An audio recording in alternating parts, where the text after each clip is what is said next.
be than right here, right now. Here we are. Outside having their Columbus Day parade. Yeah, those aren't the right uniforms. I didn't think they had anything to do with Columbus, Rob. On a true story, he was a neo-Nazi with one true enemy. Himself. A man of faith, a man of hate, and a soul torn apart. New stretching his eyes. And we're confused. They discovered something else. Good afternoon, Mr. and Mrs. Adams, and all the ships at sea. I don't know. Both survivors of vicious attacks by Don Zimmer. Don Geronimo. My God, he's down. Mike O'Mara! Yeah, thank you for listening, everybody. Don and Mike Show. We're here on Columbus Day. It used to be a holiday. Traded it for Martin Luther King Day. Monday. It's the 13th of Rocktober. Call us from anywhere in America at 877-365-3636. You're fine with one of those shows. We don't give out the number a lot. Right. But that's it. Right. If you absolutely must call. You might want to jot it down because you're not going to hear it a lot. Just think of it as an emergency number. In Canada, call 800-636-1067 and DC 202-432-1067. Hi, Don and Mike. Buzz Burbank here. Well, hello there. Anyone missing? Hey, what happened?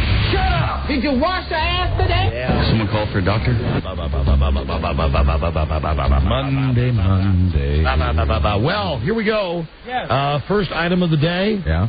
Here we go. Microphone number 4. What about it? Again, if you had microphone number 4 in your office pool, You're the winner? congratulations, you're the winner. And if you think it's anything except fixed, or not fixed, but held in place with Scotch tape again. Our top story tonight, microphone 4 is still dead. It's 4, so if you got 4, That's right.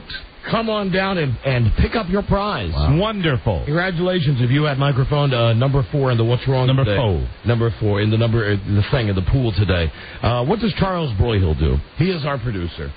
And really, on the face of it, he doesn't do a lot. Well, he should be paying me some money today. Save that for tomorrow. Well, I just want my money today, though, of course. Save that for tomorrow. My fantasy football money. Yeah. Congratulations. I think, right? Yeah. You told me yesterday? Yeah, you won the money. Yeah. And no wonder. You played a team that didn't show up. Yeah. But either way, you would have killed me. Yeah, I would have won anyway, but I mean, it doesn't happen to me very often. You're a juggernaut now. You think so? Yeah. And meanwhile, I found new friends in my new league. But I hear and what a dick I am. Saturday night, 7 o'clock, you know what I was doing? What were you doing? I was having my online draft. Oh, really? Saturday night at 7 o'clock. And while this is occurring, the little chat box pops up with the other tools that are in this league. Are these just random guys you'll never meet? Right. So they're typing stuff like, who takes Mike Allstott? Ha, ha. And another guy types in, LOL, laugh out loud. Yeah. Right. And I'm looking at this, and I don't want to participate in it, but I'm sitting at the computer for over an hour and a half. Mm-hmm. Finally got angry? And then at one point I just typed in, guys, enough. And then a bunch of exclamation points. And then I got back like, what is your problem? What is your problem? Right. We're all here having fun. And I wrote back, I'm here having fun too. And the problem is that because someone wasn't there for the live part of the draft, the computer took over. Okay. And then because the computer had Mike Allstott rated very high, because the computer doesn't know he's injured, so there you go. The computer made the pick for the guy, and they're all laughing about it. Right. When there's a logical explanation. So the computer made the pick for the guy? Yeah. He put it on autopilot? Yes, and what you do is you make, if you do it on this NFL.com thing, you rank the players yourself. You make a list of the players you want in case you're not there. Right. Then the computer goes off your list. Okay. So obviously, whoever this person is had Mike Allstott way up on the list, didn't realize. And the computer screwed him. Yeah, right. And then he got picked on by your fellow and then it was players. It was just nerd city. It was Nerd Nicks just teed off on the guy. Nothing but nerds, and I'm right there with them. I mean, I'm watching it. Then I have to be the ass that comes on and says, "How do you like your team in the new league?" We'll discuss it tomorrow. Okay. We'll tomorrow because that's traditionally the fantasy football. You drafted. I just want to ask one question. So you drafted Saturday night. Yeah. And you had a game on Sunday. Yep. Okay. And then I'll wait to hear it. What Charlie Broyhill does besides cheating at fantasy football. No, here's what he does. Here's what a producer, I think you think what a producer does on a show is that he would meet with Mike and I every day and go, hey guys, here are some great ideas. Why don't you guys talk about this or this, and then we'll do this and this and this. Well, that's not really what Charlie does. Charlie will come to me once in a while like he has and say, hey, Donna Summer is out. Right. Okay. I mean, I don't mean she's out. She's doing a tour. Right. So Book tour. Says, do you want to phone her with Donna Summer? Yes, beautiful. But really what Charlie does is the stuff that you will never hear on the radio. And I'm going to give you a perfect example today. And Mike, this goes for you as well. All right. I arrive to the bunker, the complex, empty, because everybody else in this building, the title company, they have Columbus Day off. Right. So I guess they give Columbus Day and Martin Luther King Day. I'm not complaining. They get one of them off. Right, exactly. So come in, go upstairs. It's kind of a ghost town. Walk around. I walk past Charlie's office, and standing in front of him is a salesperson. Okay. A sales. I like calling them sales gals. Yeah. It's a sales gal, and she has her back to me as I'm looking into the room, looking at Charlie sitting behind his desk, and I know that she's complaining about. I can't tell you what it is, but I know what she's complaining about. Complaining about us? Yes. Yeah. Something to do with commercials. Right. So she's complaining, and this is now I'm going to give him his props here. He never makes direct eye contact with me so as to let her know that I'm standing behind. He's good at that. He's real good at that. So I stand there for a second, and I'm watching her go on and on and on, and he's making eye contact with her and making eye contact with me. Right. And I'm thinking, well, either he's going to say, oh, look who's here. We can settle this right now. Or he's, like, saving me from this. Right. So I just went like that and waved and walked away. And he saved you from it. That's his job, protecting. Protector. Yeah, he's a total protector. Well done. That's exactly what he does. Is it the same? Yes. A professional buffer. Right. Same one. I just had to give down a little nonverbal there. Absolute same one. So anyway, I think you do a great job. A tip of the cap to Charles Broyhill. Thank you, Buzz. You got that too? Yeah. Not a lot to think about. No, not really. But they're a super client. They are. And, their money is green or peach, whatever color the money is now. Right. Yes, everyone in the room has now guessed the client. Hi, baby. Hey, sweet pea. Here she is, everybody. Now, it was just last week that I had mentioned how great the solitude was. And the problem with the solitude, when my wife was at her mom's for a couple of days, is after a couple of days, it wears off. Mm-hmm. And you realize you're just sitting there. So I was very happy to have my wife come home, and we... No, you didn't tell me that you missed me. I believe I did. Well, not in the meanest way. I mean, you tell me like you love me and you miss me all lumped up in the how you doing kind of way. Well, the fact that you said it now is good, too, right? Yeah, but I thought I had articulated that over the weekend. You say it like, I appreciate the fact how much you say I love you. But you don't give me a heartfelt, so I don't know that it's not just the... the other day when I asked you, who are you talking on the phone with? And I realized you said I love you at the end, so it probably wasn't Rob. It could have been, but it wasn't Rob. It was probably Bart. But it's so in your conversation that I don't notice that it's very meaningful. But now to hear you say you missed me and point it out, that's meaningful. Thank you. Okay. Well, that was a lot. I know that was a lot to that was a lot for me to digest, and I'm the guy who's getting the direct fire. I completely understand what you're saying. Followed. We got it. I'm sure they did. I think I followed that. I don't want to overreact. I don't want to be defensive. I don't want to say, well, what you're saying in essence? Okay, Buzz, give me the shut up sign. Gotcha. Buzz is a wise older man, isn't he? Right. He knows to quit when he's ahead. But you should know something. Out, Don. You should know something though. Right. Buzz is really on my side in this. He just defers because he knows I'm not going to win. Right. I know. He is on your side, and it was unfair of me to make a little dig at him. Like Charlie, I'm protecting you. Yeah. And anyway, who's to say what's right and who's to say what's wrong? If you can take a man seriously, he's wearing a shirt like that today. Okay. All right, Buzz has on one of his tiniest velvet shirts. He's wearing a velvet shirt. I believe last worn by Roy Horn. Before he was nearly clawed to death. A lot of his stuff is available now. I really think you'd see material like that on the one of Columbus's ships. I'm envisioning the ladies' man. Ladies man, be perfect. Into butt. Yeah. So, yesterday, here's why I have my wife on the phone, and then I'll let her go to whatever it is she's doing in her busy life. We're at the Redskins-Buccaneers game, and sitting with us is our friend, Rob Spiewak. Now, before the game, Rob is down on the field where he does the announcing, where he says, hey, Redskins fans, kick a field goal and win a free soda. Right. And he's on the Jumbotron, and the place is about half full. And I just wanted someone with a total objective opinion who will tell you the truth. And she pisses me off, Rob, so if she pisses you off, it's okay. But I do believe she speaks the truth, even in her double speak. I'll just ask you flat out, darling, is Rob going bald? I think the stadium concurs. Yes, Rob is going bald. I don't know. I think I think we can. Hi, Mike.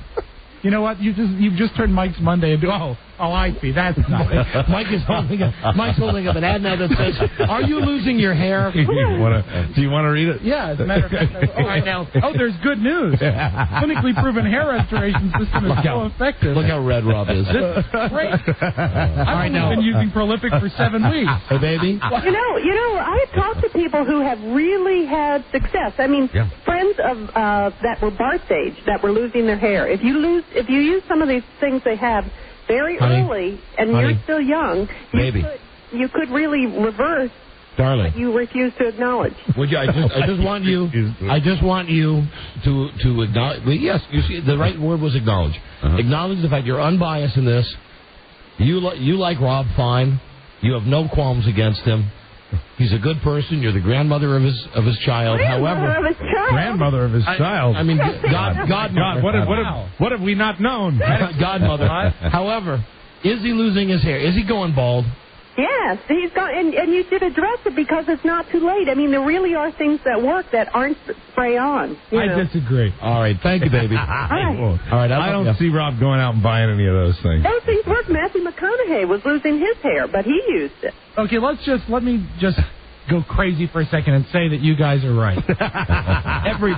Everybody in the world is right, and my hair is thinning. I'm going to get myself a big 1970s Roy Clark cap, and that way no one will know that I may or may not be going bald. Hey, babe, have you ever brought this up with Rob's wife? Yes, she gets quite a chuckle out of it. Yeah, I bet she does. No. Oh, wow. Does she think that Rob's going bald?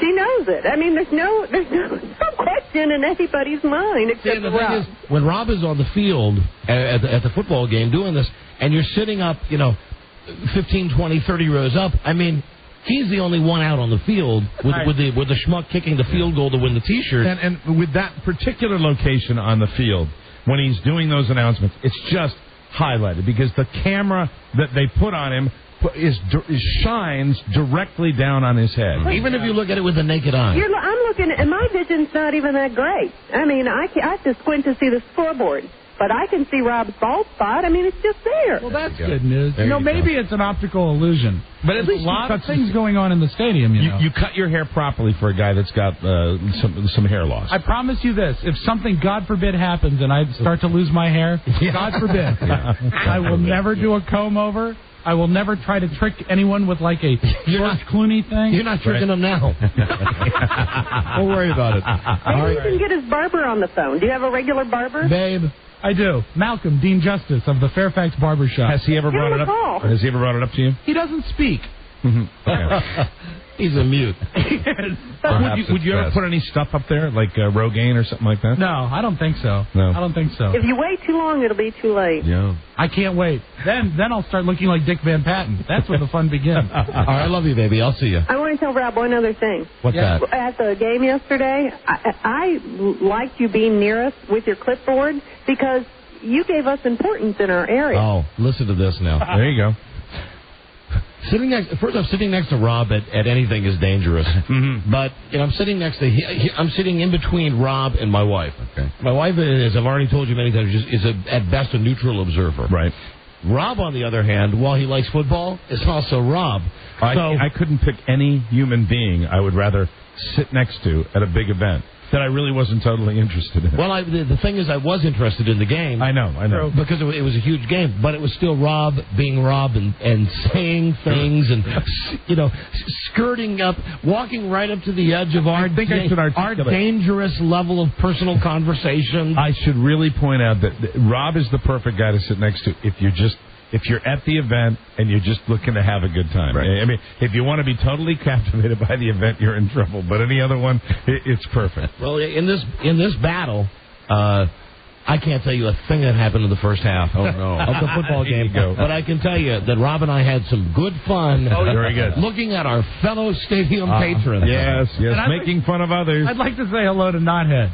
Knothead. Oh, there was a guy in our section who seriously had to have been in a bar fight the night before and had a gigantic raised purple knot right on his left forehead. Literally the size of half a golf ball. Do you think it was like an injury or perhaps a goiter? He was a Buccaneers fan. Ah, really? I think there had been a fight, and he looked like the kind of guy that might have had to go. Yeah. Maybe even that morning. So there was a lot of times that I would get the inadvertent look. Wasn't Don Zimmer, was it? No, it wasn't Mr. from the person. I get the inadvertent look from the person because I realized that the level of what Rob and I were saying, even in a loud stadium, it's loud what we're saying, so we had to curb that. But and also the stadium was going right between very loud and very quiet yesterday, depending on what was going on the field. Right. And there'd be a time when I'd be saying something, all of a sudden I'd be speaking at a loud stadium level, and the stadium would fall quiet, and all of a sudden you feel quite sheepish and bald. We felt it was important because Rob could read along with the announcements as they were made. So no. Here's what he didn't read along as they were made. He actually skipped ahead because Rob's on the field to do this field goal thing. Right. He has the whole script for during the game. Right. I even knew the final score yesterday before. It's all prearranged. So it's this thing, and anyone who's gone to any game knows this. During a TV commercial, what they do is they get like a pizza place, and they announce the fan of the game. Right. And it's really BFD, but people in the stadium go crazy because they announce the section, and really I think it's one person out of 80,000 that gets one of those tiny jobber pizzas, one of those little airport pizzas. Right, but it's free. But they get all this advertising, and they run up and they make a big deal about it. Well, as they're making the announcement, because Rob has the copy, Rob says, "Now the Redskins salute our fan of the game with a hot Papa John's pizza." As soon as Rob gets done saying that, the announcer says, "Oh, the Redskins salute the fan of the game with a Papa John's fan of the game." Oh, my God. How funny was that? So, hysterical. all of the yeah, of course. Nobody gets paid for that. Right. That's the whole idea. That's why the NFL owners are the smartest guys in the world. That's right. She said, so they're flag boys. I said, yeah, but this is nothing new. They come out at the beginning of the game with the fireworks and everything, and then when they score a touchdown or a field goal. Flag boy. Flag boy. And then she wanted binoculars. Right. Now we didn't have binoculars. She wanted binoculars. She wanted to know the age of the flag boy. Did she ever determine the age of the flag boy? No, we weren't able to tell. They look like probably grown men, like middle-aged guys. Middle-aged, probably. 73. That's the prompt from Rob. 73. 73 flag boy. And one other thing at this game yesterday.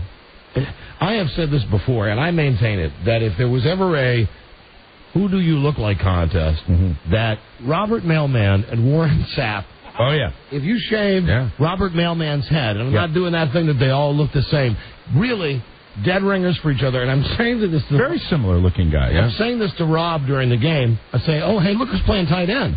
Hey, look, it's Robert Mailman. And when they put Warren Sapp's picture on the screen, like the trading card thing with just him smiling, it looks like it. So I start saying to Rob, there's Robert Mailman. He's in motion. Very good. Robert Mailman to the right side. So, anyway, we were laughing about that. And then I come in today and I read in the newspaper, listen to this real quote from Warren Sapp, and tell me if this doesn't sound like Robert Mailman, who's always convinced that the white man is against him. Okay. That's his whole rap. Right. Before Sunday's Washington-Tampa Bay game, the NFL warned the Buccaneers, Warren Sapp, that he could get a penalty if he walked through the pregame exercises, and LeVar Arrington said that he would grab Warren Sapp if Warren Sapp danced through while they're doing their jumping jacks.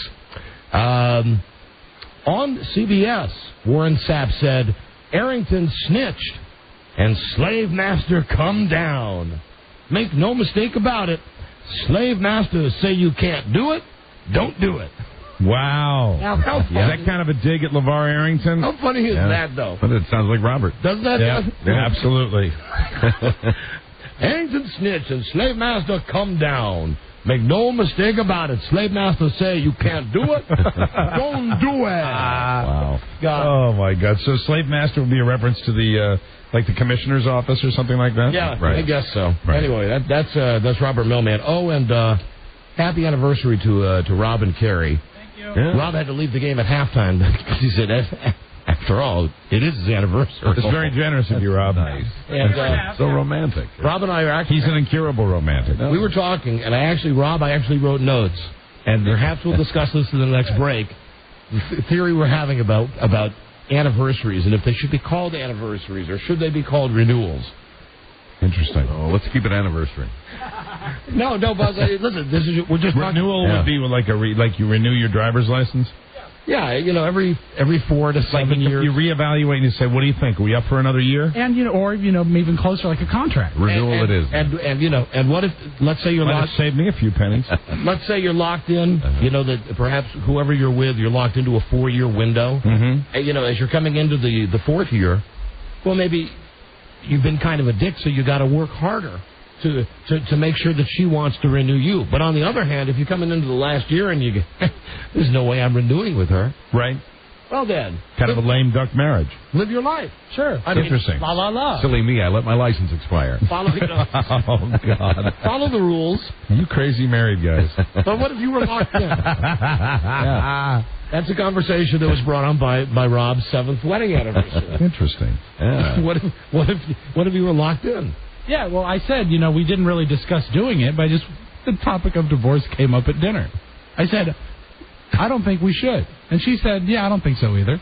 And so I said, are you up for 7 more? And she said, yeah. Mike, you can laugh. And then we renewed for- discussed, you know what the official gift is for 7 years? What's that? It's a desk set. Is it really? It is. That's the official gift? So I have to head to Staples before I get home and get her something nice, maybe with a thermometer. I don't know. Have you renewed then? Wow. How long of a renewal do you have with Carrie? Is that 7 more now? The Carrie and Rob show will be back soon while they are in discussions about their contract. Whoa! Okay. Wow. He's funny. Jesus. Oh, good luck with it. He's funny, but My God. we had a lot of time to hatch that theory, and there are many wrinkles to it. Yes. Hello, Don and Mike show. Hey, Don and Mike, how you doing? We're doing great, thanks. Hello? Yeah. Yeah, can you hear us? Hello? Hello. Go ahead. Can you, My phone sucks. can you hear us now? Yes, I can hear you now. No, All right. we didn't do anything, so it must be your phone. What can we do for you? I just wanted to say, hey, I hope you had a great weekend. My wife and I were at the Skins game. We set up in the 400 section. And, we tried to see Rob when he was doing his announcements, but we couldn't get past this incredible glare coming from the vicinity of the back of his head. But I noticed one thing, Rob. It seems that this week you had more hair than you had the last week. Would you care to... Your bald spot? Paint your bald spot. My head grows. Would you care to explain that? Oh, my God. Hello, Don and Mike show. Hey, Don and Mike, how are y'all doing today? Howdy, we're doing great, thanks. Good. Hey, I was wondering, did Troy Aikman make good on his promise and decide to meet you at the beginning of the game? Yeah. Yeah, he did. There was a pass for me, but I didn't use it. You didn't go. You didn't go up and say hi to him? No, because it's like, I don't know. I'd feel like a dick. I went up there like, hi, Troy. I mean, because he didn't leave the pass. The radio station got me a pass to go up to the broadcast level. So what I would have to do would be to walk up there and, knock on the door with the door and go, hey, Troy, you don't know me, but I'm, the dick that you were on the radio with. That's awfully forced. If you saw him like standing around, that'd be a different story. But why do it? I mean, he was a good guest and everything. And What do you say? I love you. Yeah, great quarterback. I love you. I love you. I love you. I love you. I don't want to ask his D or anything. Mm-hmm. No. Not like if it was Steve McNair. Oh, baby. All right, see you later. Oh, you hung up already? He's gone. All right. Oh, you bastard. Hello, Don and Mike show. Hello? Speak to us. If you'd like to make a call, Hey, hang up and try again. Hey. I will. Hello there, Don and Mike. Hello, Don? Yes, you're on the air. Hello. Oh, hey, how's it going? Hey, I got a question for you. Have the Redskins won since they messed up your car? I don't believe so. See, I told them. So they, it's like the curse of the Donning. Right. Which And Mike, we're winning tonight. I have a good feeling about tonight. It's kind of like the Curse of the Bambino, which now has been, of course, and I'm advocating this, been replaced by the Curse of Zimmer. Total Curse of Zimmer. Throwing him to the ground is a brand new curse. It takes a very, very brave man. Yeah. It takes a brave, young, in his prime athlete. Yes. A lot of guts. When a 70-year-old man is charging you to go, come on, come on. He didn't do that. Yes, he did. He did not. Yes, you have to. Now, wait a minute. Now, hold on a second. You have to watch the tape. Well, watch the tape. My God, nobody in this room, nobody in this state, nobody anywhere has seen more of this tape than I have. When Don Zimmer is in the dugout. And he did what you were doing, and I'm just describing what you were doing with your hands. You were raising your hands up like, come on, like that. And listen, somebody will call in and tell you. Now, he didn't raise them as high as I did. No, what he said, You know, the tape, I swear to Christ, I saw a tape of him going like this, looking at Zimmer and going with both hands, come on. Yeah, he went, come on. He went like that, and then when he didn't raise his hands until Zimmer kind of came at him, and you know, you can speculate as to could he have slid out of the way to avoid it. But when a guy is coming at your head, I think it's not like he threw a punch. Don Zimmer is very dangerous. He almost cradled his head between his hands and moved him to the side and knocked him down. I'm telling you, I have to defend Pedro on that. I'm telling you, I saw the replay. I really think it was Zimmer's fault. That's why Zimmer apologized. When Zimmer's running at him, he's giving him the come on. Well, you know, the thing is, Zimmer was coming at him, and he was obviously Zimmer. You didn't see what Zimmer was saying. He was coming at him, and when he first did it, the very first time, I'm like, oh my God, Pedro hit a 70-year-old man. Yeah. And then when you saw the replay, now he's the hero. You saw Zimmer throw a punch, and Pedro moved out of the way, grabbed his head, and pushed him to the side, knocking him down. Could that have been handled differently? Yes, but it looked. The way it looked at first. Thanks for clearing that up for me. I really, really thought that Pedro had taken a swing at him. When you saw the videotape, it was clear that Zimmer attacked Pedro. And Pedro's a hero. He was cradling. Now, you're twisting. And, I want to tell you right now, I'm going to nominate two. I know it's only our Monday episode. Now, this is a strategy used by Mr. Geronimo. No. He will not respond to anything I'm saying. It might be factual and accurate. No, two things. First, really, seriously, serious as cancer, watch the videotape. I've watched it. I watched it that day. I've watched it dozens of times. I watched it because somebody call in and tell us definitively. When Zimmer's... He never put his hands up and went, come on. He never did that. He never did that. Somebody called in. He looked at me and he said something like, come on. Like that, because Zimmer was saying something to him, and then... With his hands, did the... Come on. You're putting your hands down lower now. That doesn't change it. He was sitting there with his hands at his side. Come on. All right. Hello, Don and Mike. Did you see it? I saw it. Mike, you're out of your mind. What are you talking about? Zimmer came over, and Zimmer did have his hands raised, yes. But for him to grab his hands raised, he lunged at him and he threw a punch. But for Pedro to grab him by the ears, well, that's a whole other story. But what would you have Pedro do? Throw him to the ground. What would you have? What would you have? He was cradling his head, gently cradling. What would you? I mean, when somebody, I don't care if they're 102, throws a punch at you, you put your hands up to defend yourself. And what he did was he didn't hit him. He didn't make any attempt to hit him. He grabbed his head and pushed him to the side. He's a hero. You know what? He grabbed him and he pulled him down to the ground. He should have pushed him away to the side, but he. You know what? All you effers we got to take a break. We have to take a break, and because go baby, go Cubs. Yes, see, here you go. There's the agenda right there. Okay, hold on a second. One of the lights is ringing, which means there's an inside the building call. All right. Hello. Hello. Oh, I'm sorry, Don. I'm looking for call screening. I'm sorry. Who is this? Who's this? Joan. Who is this? What? Joan. I'm trying to reach. You're calling it the wrong time, Lotta. Sorry. Joan of Arcadia. You're calling it the bad time, Lotta. We're having a big argument. Hey, J-Law. Yeah? Let me ask you something. Yeah? This is Joan, everybody. We call her J-Law. Hi, Joan. Oh, jeez. Joan, what's your take on Pedro Martinez versus Don Zimmer? Well, I think that Martinez can take Zimmer, but it might be a fight. Didn't Zimmer used to manage the Red Sox years ago anyway? Yes, he did. 1978, he lost a playoff game. Let me explain to you. There was a fight, almost a fight, between a 70-year-old guy and like a 35-year-old guy. No. You know that? Oh, yeah. Yeah, you should read in New England. All right, so who's the hero? Don Zimmer? Excuse me. Unfair question. Mike, help me out out here, okay? Don't let him manipulate you, Joan. Don't let him do this. No. He's a skilled conjurer. Yeah, all right, goodbye, J-Law. Bye. Goodbye. All right, we'll break. Don't be disturbed by his prevarication. 2 heroes already I'm nominating on this Monday show as we go to break. Pedro Martinez. Yes. And Rush Limbaugh. Oh. Yes. 2 heroes. Oh.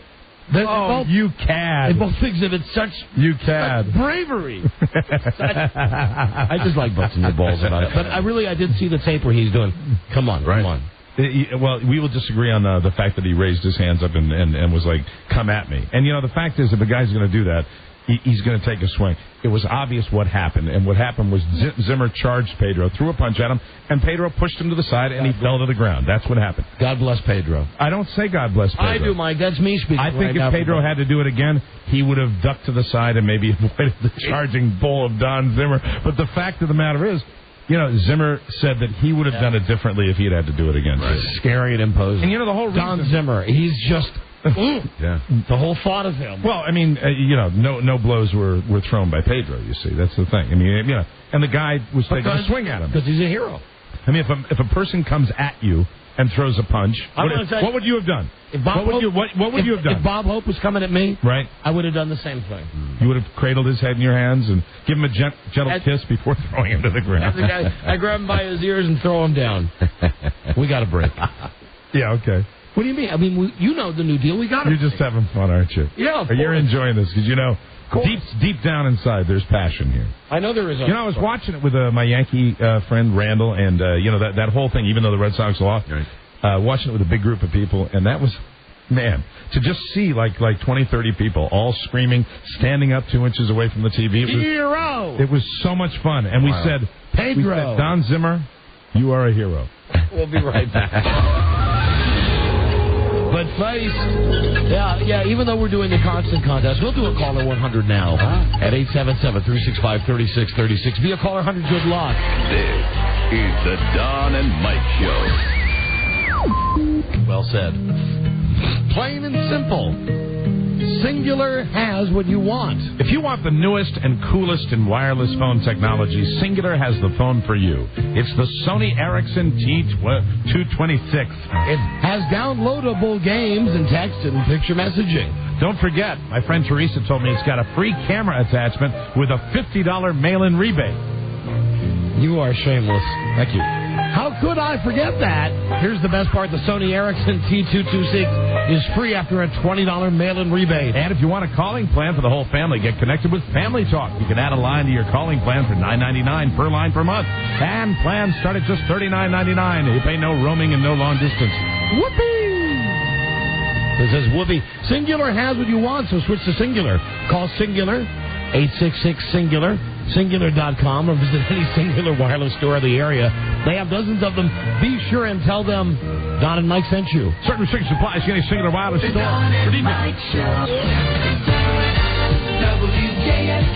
Certain restrictions apply. The Don and Mike Show. This is the Don and Mike Show.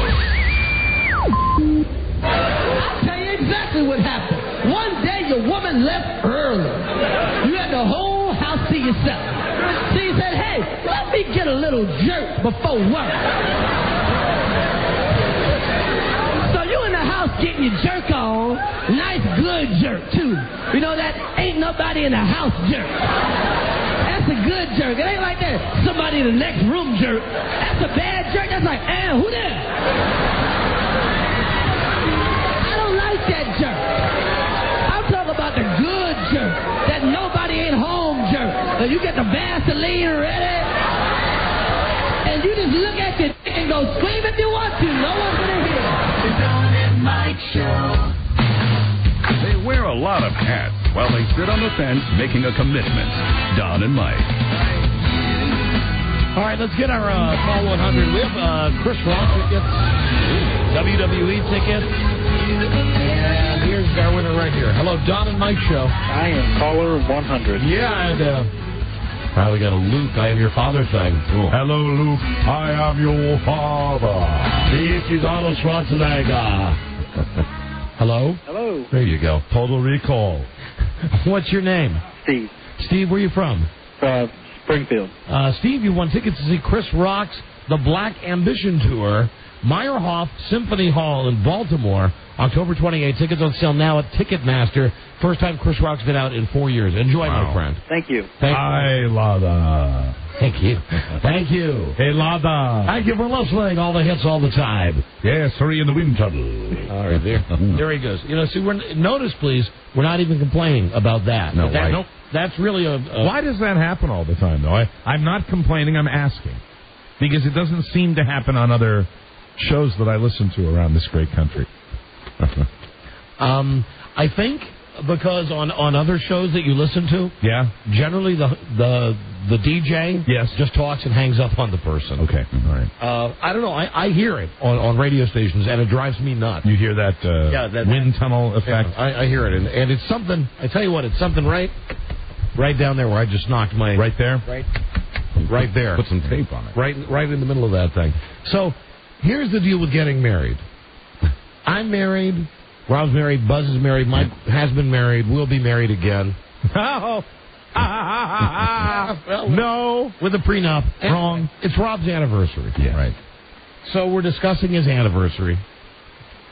And actually, I don't know. It could have been me. It could have been Rob that said, what about just a renewal? Mm-hmm. Like, how you have to renew your car and you have to renew your credit card. And well, if we're talking about it again, the very concept of making it a renewal violates the spirit of the I understand that arrangement. I know I'm nobody to say that. Just imagine a time in the future, though, and you have to, like Star Trek time, where people are so evolved that and incidentally, I think it would be wonderful. If she's the one, lock her in. Sure. I mean, lock her in, but then the deal is, if you're locked into that mortgage rate, if you're locked into that woman... Right. That's it, baby. Sure. I mean, that's... otherwise... So you're saying replace the vows with a contract. With a contract. Well, that's actually done in many marriages. Now, what you do is you have the contract. I have to be very careful right now. You have the contract that says, okay, yes, I love her. Mm-hmm. I'll be with her forever. And I've already worked this part out. What happens, because, free will, human beings. What happens if you get, 6 months, a year, 10 years into it, and you go, oh, I can't stand this bitch, or I can't stand this bastard. Well, then you terminate. But if you terminate, you're castrated. Oh. And if you're a woman... Now, wait a minute. No, I don't Mike, like that at all. There has to be... Then you'd probably have unions last forever. Yeah. Well... I mean, is if you your want happiness worth your balls? Listen, going into it, that's why it would make you say right up front, do I really want to be with her forever, or would I rather have a 4-year trial plan? Or after 4 years, if it doesn't work out, we'll part. But for 4 years, I'm yours. And you're mine. Well, this whole castration... Or for 7 years. I know voluntary sterilization is something you've always advocated, and I think that... I'm just kidding. The whole castration thing just puts it in a different light. Yeah. I mean, you make actually commitment seem more appealing. That it's a commitment. I mean, you got to really... Otherwise... Here I was thinking renewal would mean it's all the more flexible. But now you say that with the castration thing, it's even more. Then you'd have a lot of people opting for what I'm calling now, based on my conversations with at least one half of this party. I'm calling this the SPIWAC option, where you would have the... You're welcome. You'd have the 7-year option. And perhaps you go in when you're writing up the... So your option years, much like with professional athletes, would be the years where if there was the detection of one spouse not being totally into it, but the other one wanted to keep the marriage together, in that particular option year, the non-favored spouse would just go over the top trying to make the other person happy. Right, like a kid who hasn't studied for an exam, and then all of a sudden the night before the exam he crams all night. Campaigning for re-election. Well, you cram. Yeah. And there's a small percentage of me that thinks that this would work in the future. I understand that we as a society are not evolved enough now to do this. I'm thinking around the time of Star Trek. Yeah. Not the original Star Trek and not Deep Space Nine, but I'm thinking right around Star Trek The Next Generation. I find that the older I get, the less I know about relationships. I don't know how you feel. You're Mike, you're in a different place than I am. this is why I'm thinking of you. Yes. You meet a nice girl. Uh-huh. You say, I think you might be the one. I'd like to offer you a 2-year marriage proposal with an option for 7 more.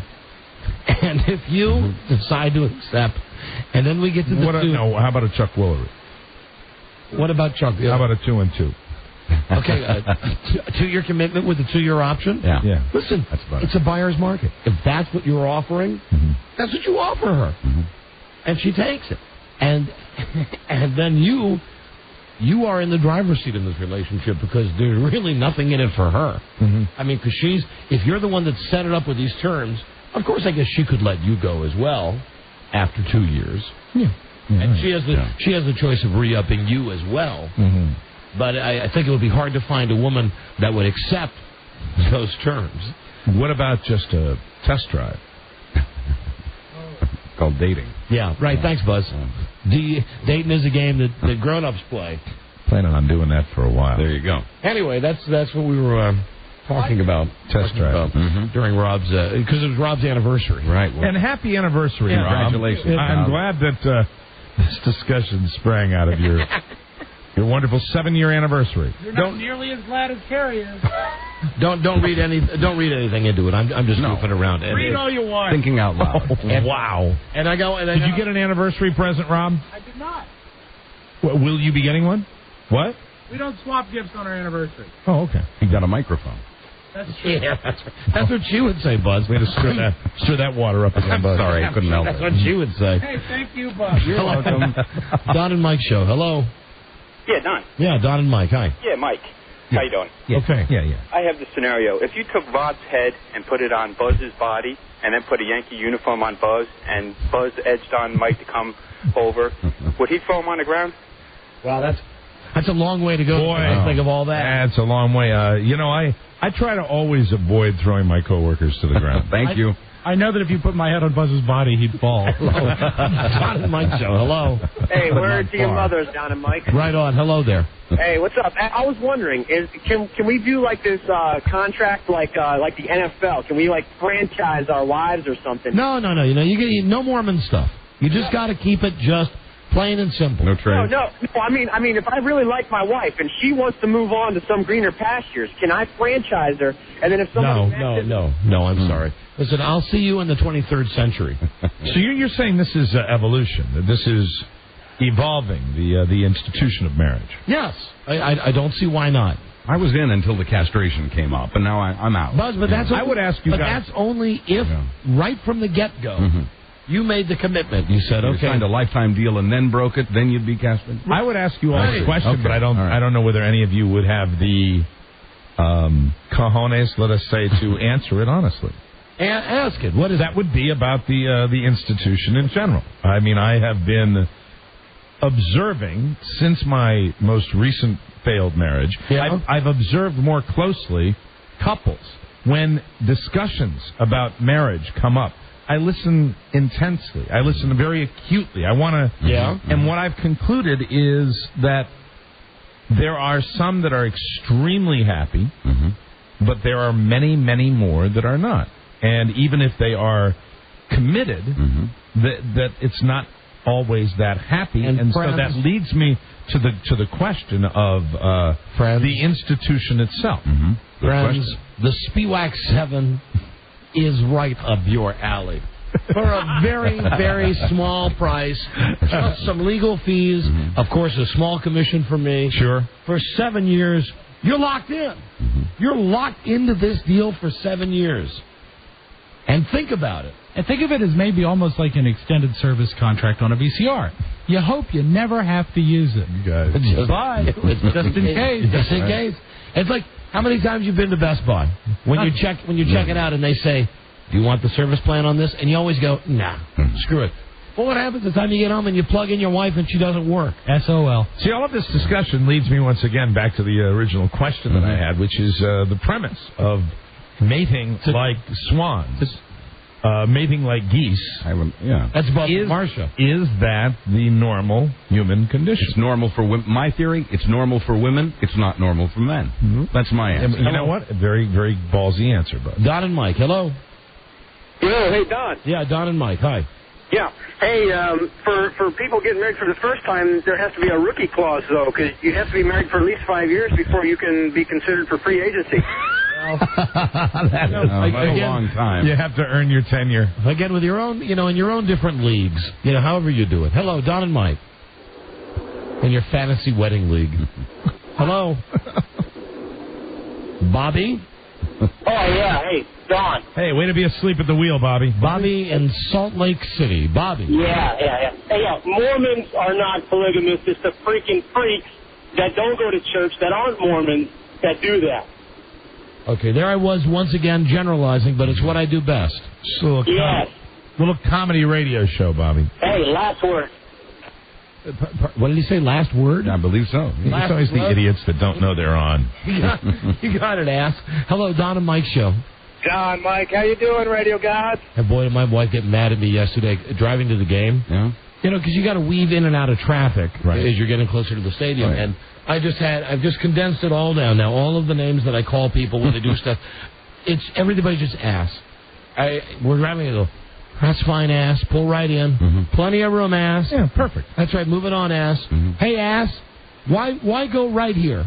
Just because it says right turn on red allowed, why not just sit, ass? Yes, because you're an ass. Mm-hmm. Hey, ass. Simple. Look, there's a tree. Why don't we stop the car on a 45-mile-an-hour road and look at the tree, ass? And everybody just says, are you going to call everybody ass? Feels good. Why not? Yeah. Well, I've got other stuff in my arsenal. Right. But ass just works. That's perfect. Come on, ass.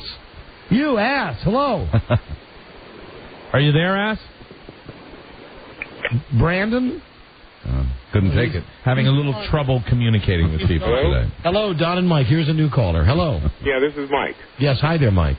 Hi. I just wanted to make sure that this is equal on both sides, so that if you castrate the male for being, non-discretionary on their sexual stuff, that if the wife becomes... I've already said you'd sterilize her. If you're in the committed relationship... Her tubes would be tied. If you're castrating them. Then you won't castrate the men. Mm-hmm. Thank you. You just make it so that that they can't propagate. They can't send out the swimmers. Okay. Okay. Yeah. So tell me something. Are you married? So it would be a vasectomy or a tube tying. Are you married? Was fast. You were. So if you were to get married again, would you get married forever, or would you rather have a woman who would sign an option to be married for 4, 8, in Mike's case 2, whatever number works for you? I would go for your method and say, hey, we're going to tie the knot in the legal fashion, okay? But after 4 years, if you want to drop out, go. I mean, rent with the option to buy. So you would really go for the 4-year plan? Oh, there's going to be a contract. Oh, yeah. It could be a contract. Very good, sir. Thank you. Yeah. Thanks for the call. All right. All right, bye-bye. You seem to have tapped into something. Bye-bye. And I thought I was talking future. No, I think people want to do it right now. Yeah. Star Trek future. Hello, Don and Mike show. Oops. Hello. Don and Mike show. Hello there. Hey, Don. Yeah. What's up? Hey, I want to thank y'all for the years of laughter, man. I got to move to the damn Red Stick in Louisiana, and they don't catch y'all over there. So I'm going to miss the show, miss Joe's illiteracy, Buzz's phone holes, and Mike's impersonations. Loved y'all while I listened to y'all. Did you say you're moving to Red Stick? Yeah, a city called the Red Stick. That's a city named after Chris Farley. Bunch of hicks. Yeah. See, one time Chris Farley took a pool cue. He was walking around Saturday Night Live naked. Mm-hmm. Took a pool cue, shoved it way up his Duke, and then when he took it out, he licked it to make Mike Myers laugh. And then the town Red Stick was named. Red Stick. Yeah, that's about right. Bunch of idiots over there. Oh, it'll be fine. Oh, dear. Yeah, not like here. But y'all have a good one, man. I love the show. Thank you for the call. Take care. Have fun in Red Stick. Hey, how long till you leave? He's going, that's it. Gone already. He's going to give him a prize. All right, screw him. Toodaloo ass. We'll be right back. This is the Don and Mike Show. You like Peter, Paul, and Mary? Yes, I do. I'm a big fan. Up the magic dragon, time at sea.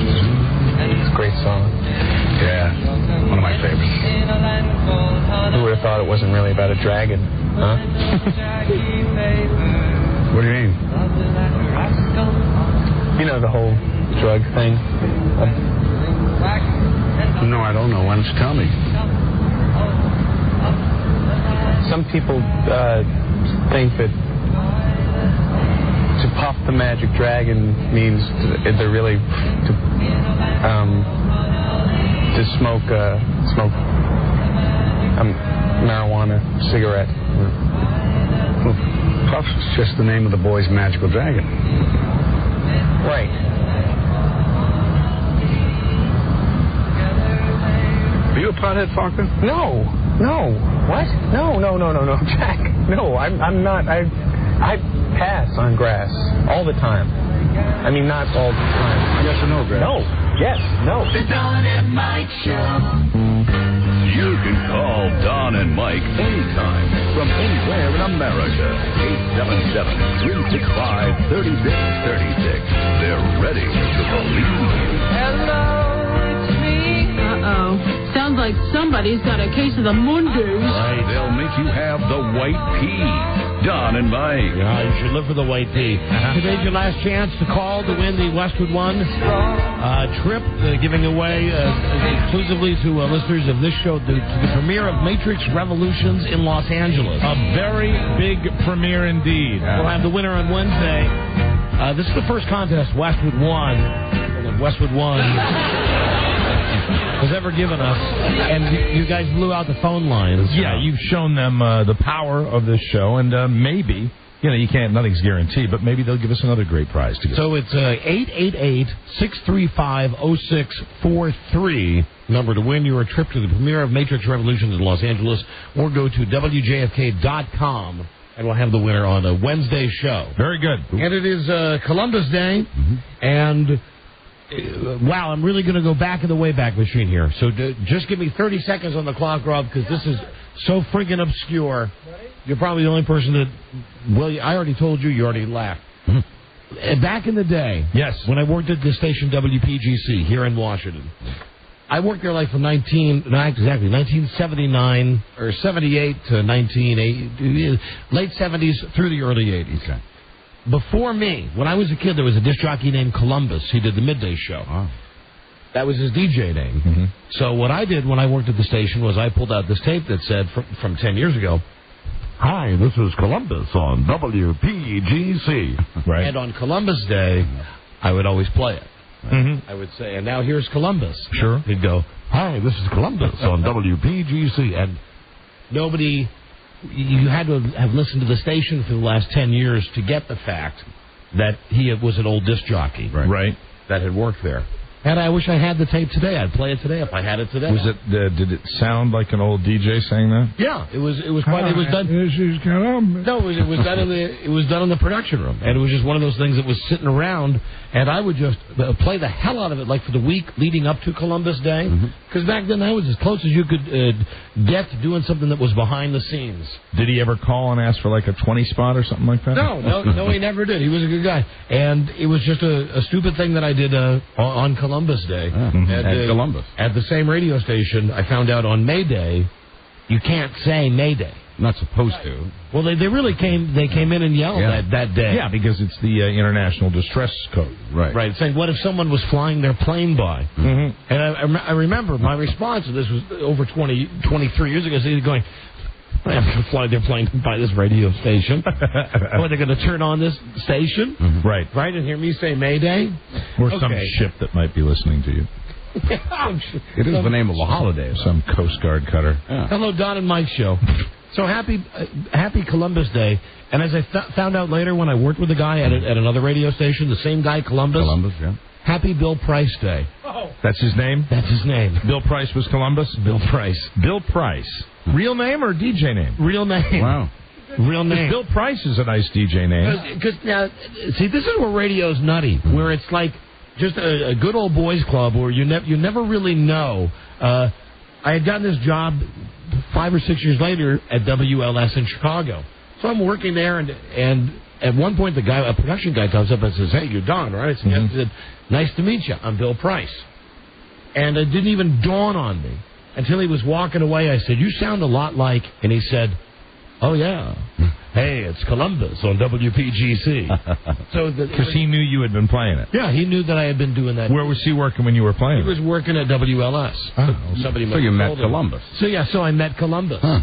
And then I remember one day when I bet there have been a few Christopher Columbuses on the air. Chris Columbus, sure. One day when I foolishly, back then, much as I'm doing today, but imagine this in the confines of a top 40 format. Right. I tried to discuss this entire thing.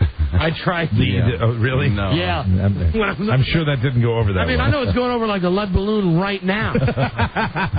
In this forum where we can say anything we want. Right. But I'm telling you that 20 years ago, I'm trying in like 2 minutes, which in top 40 radio was an eternity. Right. I'm trying to explain. There was a guy I listened to on the radio, and his name was Columbus. You pulled out his tape, his disc jockey identifier tape, on Columbus Day. Yes, I did. And you've never made that reference in all the years we've been working together. No, you never brought up that story. I just thought of it, and I won't again. I promise.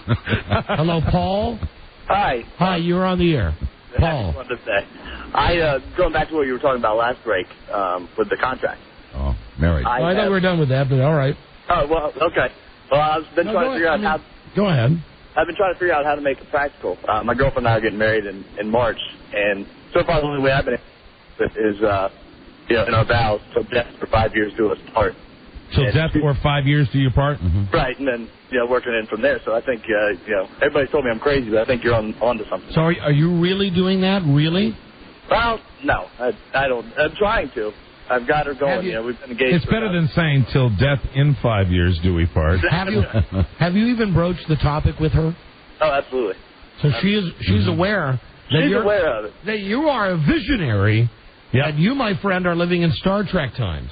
Absolutely. And you are proposing to her not an offer of marriage forever. Because your whole theory of this is that this improves society as a whole. That this makes society more evolved, more sophisticated. Yes, and eventually... That this will not cause carnage, this will not wreak havoc in the streets. And listen, I understand, and I'm not even going to address it.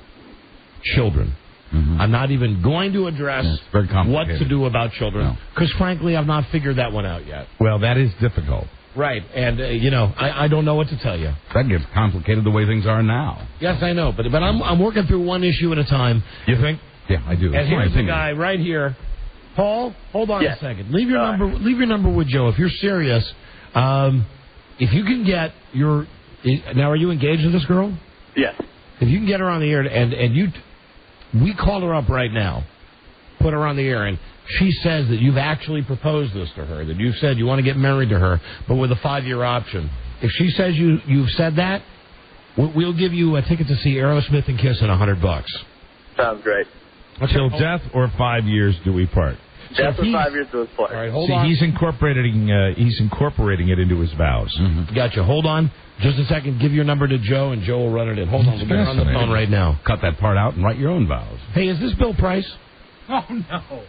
Hello? No, it's not. No. Okay. All right. Thanks, Paul. Thank you. And this isn't this leading up to what you really want to do eventually? It kind of goes in that direction. It's a theory I've had that you don't talk about because I think you're keeping it a secret. But it's a theory I've held about you. What? You really are moving into that evangelical thing. I mean, you're starting to lay down laws for people as far as how matrimony works.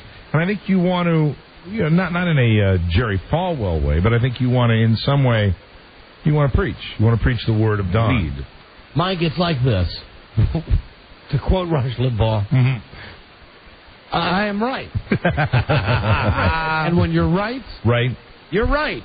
You have theories about everything. I do. Even the most deep, important subjects. We're not going to have time today, but tomorrow we're going to get into... I'm not kidding. I have in my notes tongue scrapers. Ah, yes. Because we started talking about that off the air. Mm-hmm. Also, I really have a point that I want to bring up from real life, and I'm not going to call anybody out. I haven't gotten mine yet, incidentally. I want to get it. I might get it tonight. But, your tongue scraper? Yeah. I mean, any drugstore gets it. Are we supposed to get them? Well, Don and Rob are really into them, and I was talking about how I'm a compulsive flosser. You don't have one, Buzz? No, I brush. I brush my tongue. Nope, Joe's got it. So do I. So I brush my tongue. Yeah. It's not good enough. Not good enough. Plus, remind me, besides the tongue depressor, can't wait. Guys with fancy cars, how many is too many? At what point? At what point are you just saying to everybody who sees you, "F you"? and I'm talking about there's one guy in particular that we all know. Yes. Who has... How many does he have, 3? I think 5. I think he really? I think he's got the big muscle car. Yeah. He's got the 2 little ones. He's got the fancy English one. Doesn't he have a motorcycle, too? I think... No, it's another guy, but he's got at least 4 or 5 of these cars. You see, like, at car shows. And it's okay for a guy... I mean, it's okay for anybody, a guy, even a girl, to go out and work. It's American dream to get this stuff. But then... If you've got these cars that should be in museums or in Jay Leno's garage, right, and you only take them out like Jay Leno and you drive them on an airport or something where you're rich enough to have closed down, it's okay. But aren't you inviting disaster by driving a classic car to work? And not only the fact that it's a classic car, but that you've got 4 or 5 of them that you rotate. So this annoys you? Just a little. As I turn the corner in this particular parking lot, when I walk by... I noticed today there was another one. Yeah. Driving away. I mean, it might not have been the same guy, but it was a classic car, and I was like, what if that's number 3? Just in general. In general. If you work with a guy, and he's got nice cars, just keep it to one car. Don't rub it in the rest of our faces. And there's a guy out there. I'm going to call this guy out. He drove past me today. He had I would kill for this car. A fantastic car. Some type of those new jazzed up Porsches. This thing. Okay. Just beautiful, like had all the wings on it and stuff like that. Yeah, and it's got the screen behind the driver's head, the thing there, and it's purple, and it's just going by. Well, we got caught up in some traffic, and I pulled up and I saw that the tag, the vanity tag, didn't spell the whole word, but determined. Then you see the guy with the big wraparound. I pull up a little close. He's got the top down, of course. It's a beautiful day. Got the wraparound sunglasses, yapping on his cell phone. It's like, this is the problem. Yes, it is. And I agree with you. This is a guy thing, not a girl thing. Understand, when you're driving that car, all the other guys already see it and go, wow, that's an effing great car. I'll never have that car, but I'd love to have that car. And then when you look at the tag and it says... Like, you don't need a vanity plate on a car like that. Determined. Determined what? Because you got this car because you're so specially determined. Dick was already taken. Really. Yeah. So anyway. That should be illegal. But then I not be able to have a car over a certain price with a vanity tag on it. And then I came in here and I saw that thing downstairs. You can have a vanity tag, but the vanity tag has to be funny. Right. It has to be self-deprecating or funny in some way. It can't be a word describing how good you are. No. Right, and I feel the same way about any woman that has, like, cutie pie on her leg. Hold on, Mike. We are getting this woman on the phone now. We've got to do this phone thing. Give me a second. We're your business. Hello? There it's ringing. I've got it ringing right now. And he's on the other line. Or something like that. His name is Paul. Her name is Mary. These FCC rules are killing us. I know. The fact that you just can't put a phone call on the air. Yeah, well, I heard there's something about her, too. Oh, leave her a message. All right, well. She's not there. No, she's not there. Hey, Paul? Hey. Paul, okay, Mary's not there, but it just beeped on her machine. Okay. So it's recording it right now. All right. Why don't you just repeat to us what you said, and then we'll give you the prize. Hey, baby, I love you. Don and Mike, actually Don and Rob figured out yesterday an out to the marriage, or actually a clause for 2 years or 7 years. And I called in, let them know that, when we get married in April, that I've been trying to get you to say, till death of 5 years do us part. And I thought it went right along with what they were saying, and hopefully they're going to give us something for this. No. So here's the deal, Mary. I'm sorry, but he just dropped the ball, ladies and gentlemen. Yeah. Damn it, I didn't even think about it. You have backpedaled so totally. Not at all, no. Yes, Happy you Bill just Price turned Day. into Mr. Wimpo. Happy Bill Price Day. And Mary, you should know something. You're not his long-term plan. And if he had balls, he would have really told you he wants the 5-year option. He wants that in the vows, but, obviously he didn't want to say that. All right, guys. Thanks. Okay. Bye, He says thanks to us. Bye-bye. He says thanks. See ya. That's great. Thanks, guys. Get out of here. That'll make that very possibly could make for an interesting dinner discussion with them tonight. Hello, Don and Mike show. Hey, I saw the ultimate dick driving his new vet today. Yes. Vanity plate said Don Juan. Oh my God! So, You can only... I pulled up beside him and gave him the finger. Hold on, I've got to. Are you kidding me, Don Juan? My first guess swear. would be. And this guy was weaving in and out of traffic. He thought he was the Dean's Peanuts. Are you? Now, did you really see it? I did. I swear. And, were you earlier? Salt Lake City. Salt Lake City, brand new vet, Don Juan. I mean, this guy was the biggest dick. What a dick! I mean, you're asking for it that way. Thank you, my friend. I mean, get the nice car is fine, but putting a vanity tag on it is just horrible. But like you said, if you get one that's self-deprecating or one that is just an inside joke that you and maybe your wife or your friends will get, that's okay. But to have on it determination or determined. Like if I saw a great car, like an incredible car with stupid on the tag. Yeah, there you go. I'd love that. I thought that would be very cool. But, I drove by the guy and because I got an SUV, I'm running up a little higher than he is. And I looked down in there and he's, busy chatting on his phone. And I wanted so much just to pull your car into his. Press my ass cheeks against the window and say, hey, look, this is determination right here. Really, what kind of a dick? And I hope he's listening. I hope he's listening. You ass. You supreme ass. Determined. That is beyond a dicky move. Yes, you must be determined. And I know, now that we're bringing the subject up, I really know there are many, many more out there. And they don't all have to be on fancy cars. I don't like anything that is just in any way self-congratulatory that you have on your license plate. Or any way that it, indicates what you do.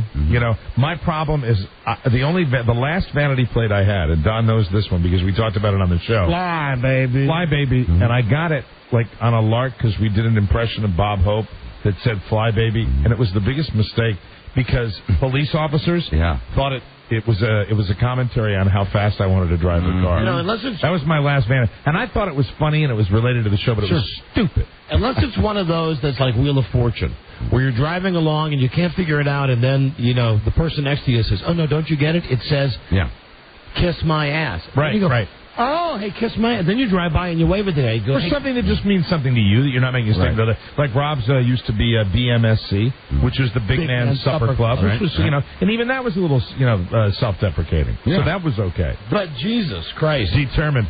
Yeah, I'm determined. Yeah, look at me with my fancy car, determined. We got a break here. You got to make it fast, Robbie. Well, which was the program director that put a certain share on his license plate?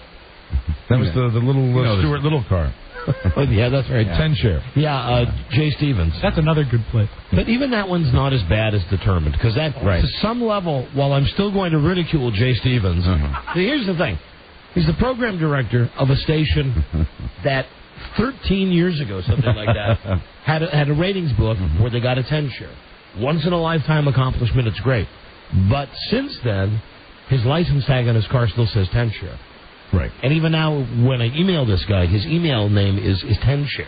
At brokedickprogramdirector.com. His should really now say RLSHRT. Which is? Real short. Okay. Hey, see, now that's one. Real short. That's a perfect example, Mike, of one that I would look at and be so dumb I wouldn't get it right away. Right. And then if I looked in and saw a little miniature guy like Jay Stevens, I'd go, real short. Yeah. Hey, I got that. Sure. DVHNDS. And that would be? Dove hands. How about this one? CUN. One stop sign. This is the Don and Mike Show. Suddenly, you get married and you're supposed to be this entirely different guy. I don't feel different. I mean, take yesterday for example. We were out at the Olive Garden for dinner, which was lovely, and I had to look over at a certain point during the meal and see a waitress taking an order, and I found myself wondering what color her underpants might be, her panties. odds are they're probably basic white cotton underpants. But I started thinking, well, maybe they're silk panties. Maybe it's a thong. Maybe it's something really cool that I don't even know about, you know. And I started feeling. I guess what I'm trying to say is that now that I'm married, I'm definitely feeling a little freaked out about the fact that I'm going to have sex with only one person for the rest of my life. The Don and Mike Show. See? Worked for him, right? Can you believe we're back from commercials already? Here's Don and Mike. No, I'm playing this music because we might as well just cancel the show right now, the rest of the show. Really? Why? Donna Summer has had to reschedule. What? No!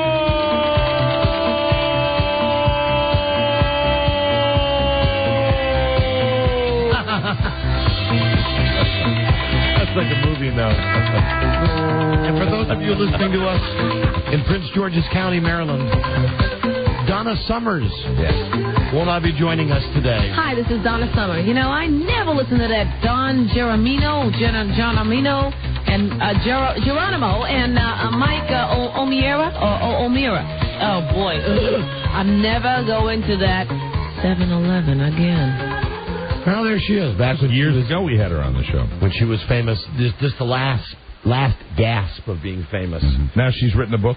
Yes, she has, but she's too busy. She's doing something for the dreaded VH1 today. So, Synergy. If you had tuned in today just to hear Donna Summer.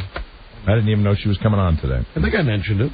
Yeah, I think you mentioned it last week. Mike, I thought I mentioned it today. Did you? Top of the show. Yeah. Something that Charlie does is to book these guests. Right. With heart and humor, Donna Summer relives the decadent days of disco. Ooh. Yay, the decadent days of disco. Wow. All right, well, some other time. So the dastardly diva has dissed us today. Now, the woman who is the fiancée of the guy that just called us a second ago about the 5-year option. Yes. She's on the phone. Now, we have caller ID, so we know that she's calling from the number that we left the message on. Very good. Let's welcome now to the Don and Mike program, Mary. Mary. Hi. Hi, Mary. How are you? I'm just fine. How are you doing? We're doing great. We had that guy, Paul. Yeah. You know Paul, that guy? Yeah, I know him. We had the guy you're going to marry? Yeah. He called our radio show because we were discussing what the future might be like with marriage. Tell me something. Are you engaged? Yes, we are. And when is the big date, Mary?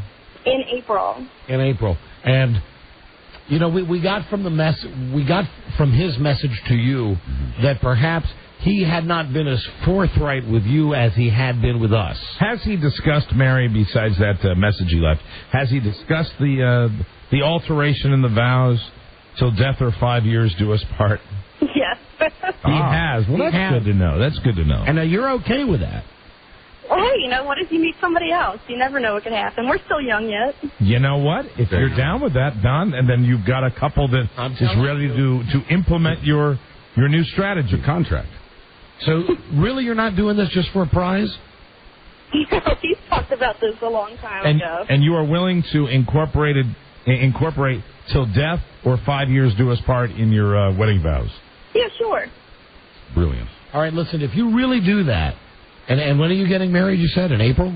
End of April, yeah. End of April. If you really do that, here's what we would do.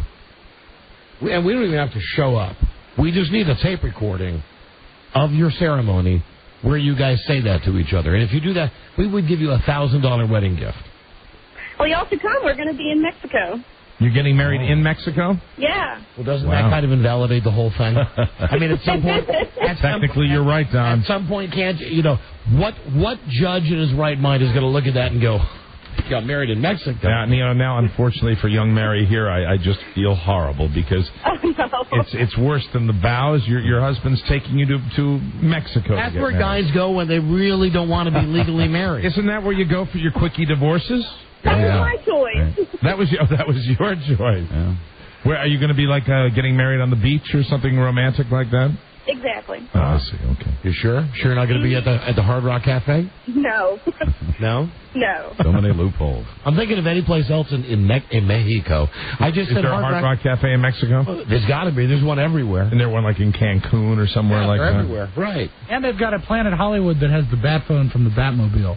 So in Cancun? Yes. Lovely spot. So are you going to Cancun, Mary? No. No. No, that's for party kids. Spring breakers. Cozumel? Where are you going in Mexico to get married? Los Cabos. Los Cabos. Oh, yeah. No, not Tijuana. Los Cabos. So like, is Sammy Hagar going to be at your wedding? I hope so. That'd be cool. Oh, wait, now here's the deal. If you allow us, and we'll get your information, if you allow us to somehow get a tape recorder down there, and we have to be sure that it's on the up and up, that it's a real tape of you really getting married, meaning we'll need the entire ceremony. Okay. And I think most couples, like when the Broyles got married, God know that they had a multimedia show. Don, I would be willing to fly down and verify the ceremony. I would have no problem doing that if Now, the company was willing to... the company would not. Oh, okay.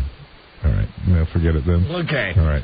But I'm serious about that. We'll give you $1,000 as a wedding present if you actually said in your vows, till death do us part, or 5 years from now. Okay. So in your mind... If the company wanted to put me up in a room in Cabos, I'd be fine.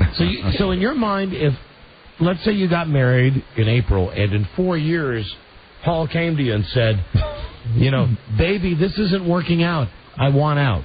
And now, for the first time, please welcome Mr. and Mrs. Idiot. Hey. I'm just kidding. Or is it genius? Yeah, thank you, Buzz. Yeah. Thank you, Buzz. A fellow seer. Another married guy. He did.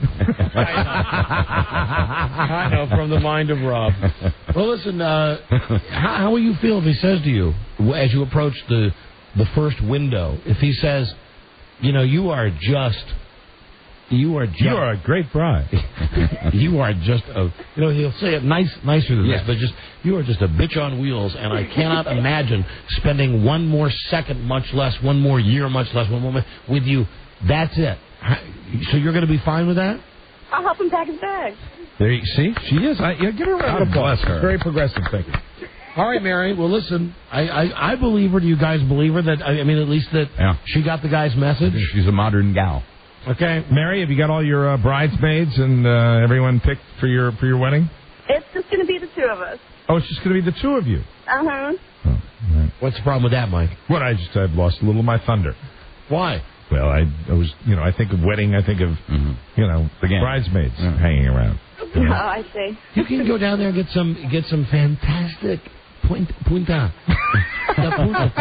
Oh, that's right, the stuff you pay for. The punta. I forgot about that. Isn't that supposed to be great? Yes, I'm just quoting Governor Schwarzenegger. The fantastic punta. Listen, you've won tickets for Aerosmith and Kiss because you called us. No way!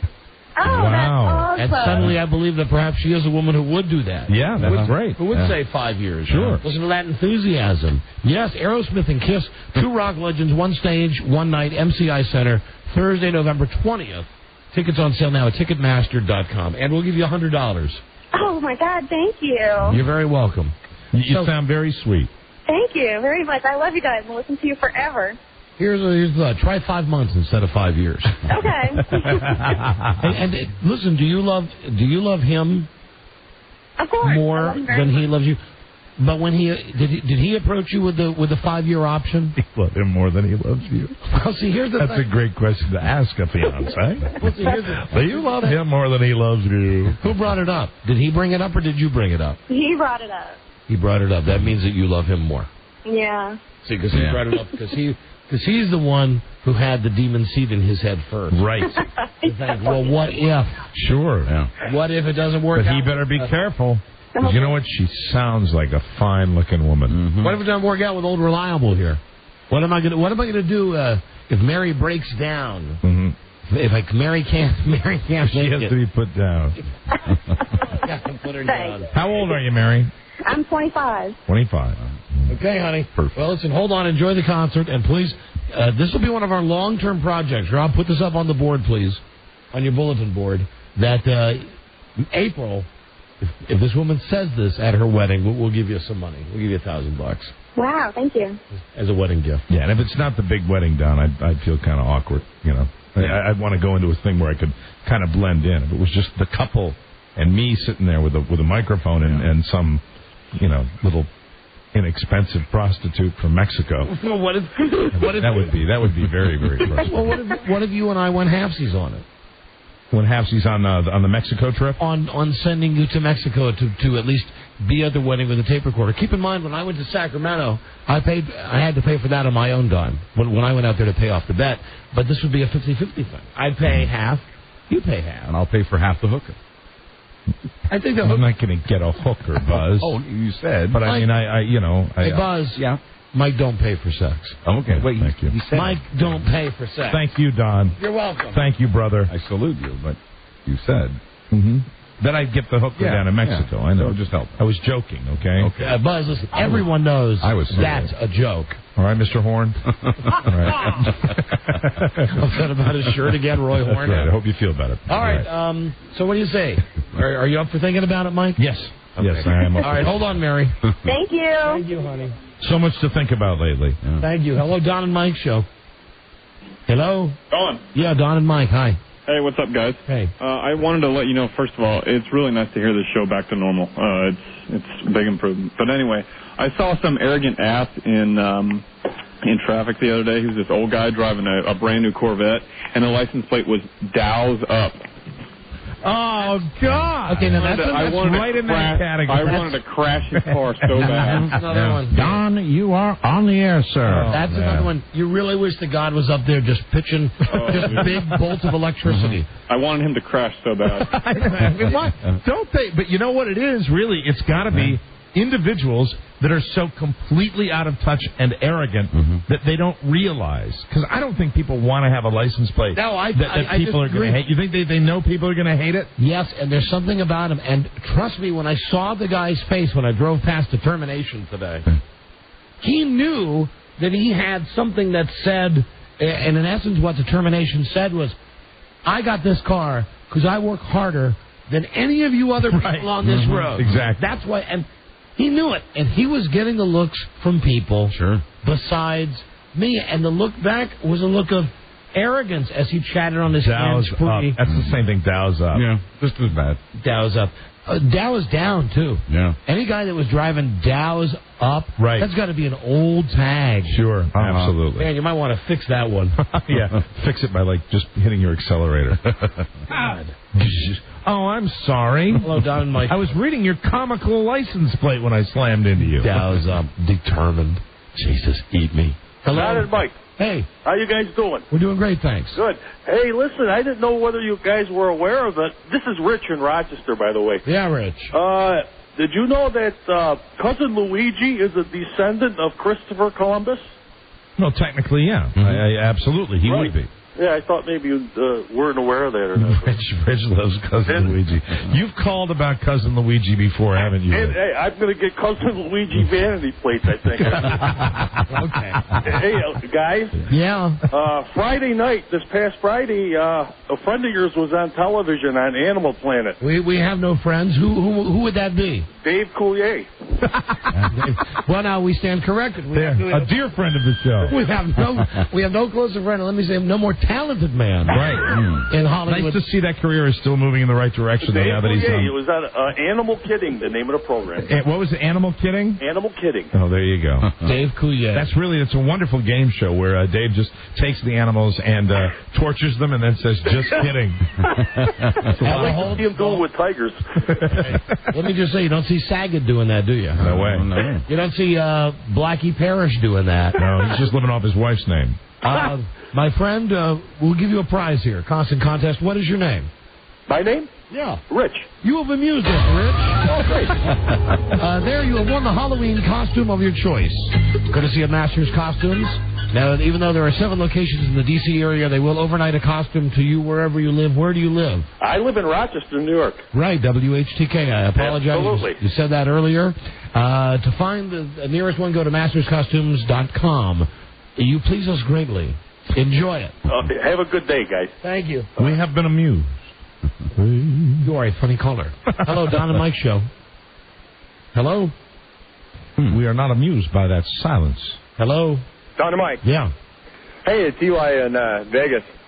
It's who is this? Eli in Vegas. I thought he said TY, which would have been an immediate disqualification, because technically that's like announcing yourself as BA or GD or JR. If Rich in Rochester had known about the next call, he could have warned us. No, the purpose of my call on the caller. You know what he would have said. What? Eli's coming. Eli's coming. Hide your money. I apologize. Thank you for the applause, Rob. Don is giving me a look. You are not amused at that, are you? No, I'm laughing at that. Okay. I'm laughing. Okay. I'm laughing on the inside. I'm not laughing on the outside. But I'm laughing Very good. on the inside. You know what the heck? Yeah. No. How often do you get an Eli, right? Hardly ever. And when he's coming, forget it. If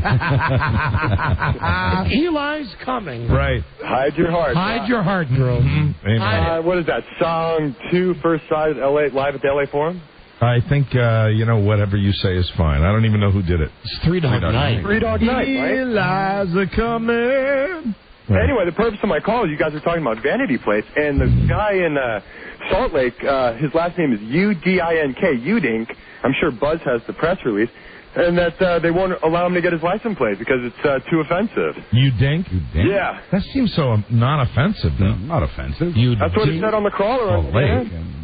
Buzz, aren't you doing an hour on that this weekend? And this week on the Washington Weekly. Are you sure you weren't looking at Rob's tag that he wanted? Rob's was Chink. Oh, dear Not God. Chink. Yeah, I didn't get that one through either. Wouldn't allow it. Hello there, Don and... Oops, there we go. Don and Mike Show. Hi. Hey, this is Sean from Baltimore. How you guys? Hi there, Sean. Live 105. There you go. There's a plug for our station in Baltimore. Very good. Hi, Sean. I had to call in. My boss has that same personalized vanity tag on his SUV. Determination.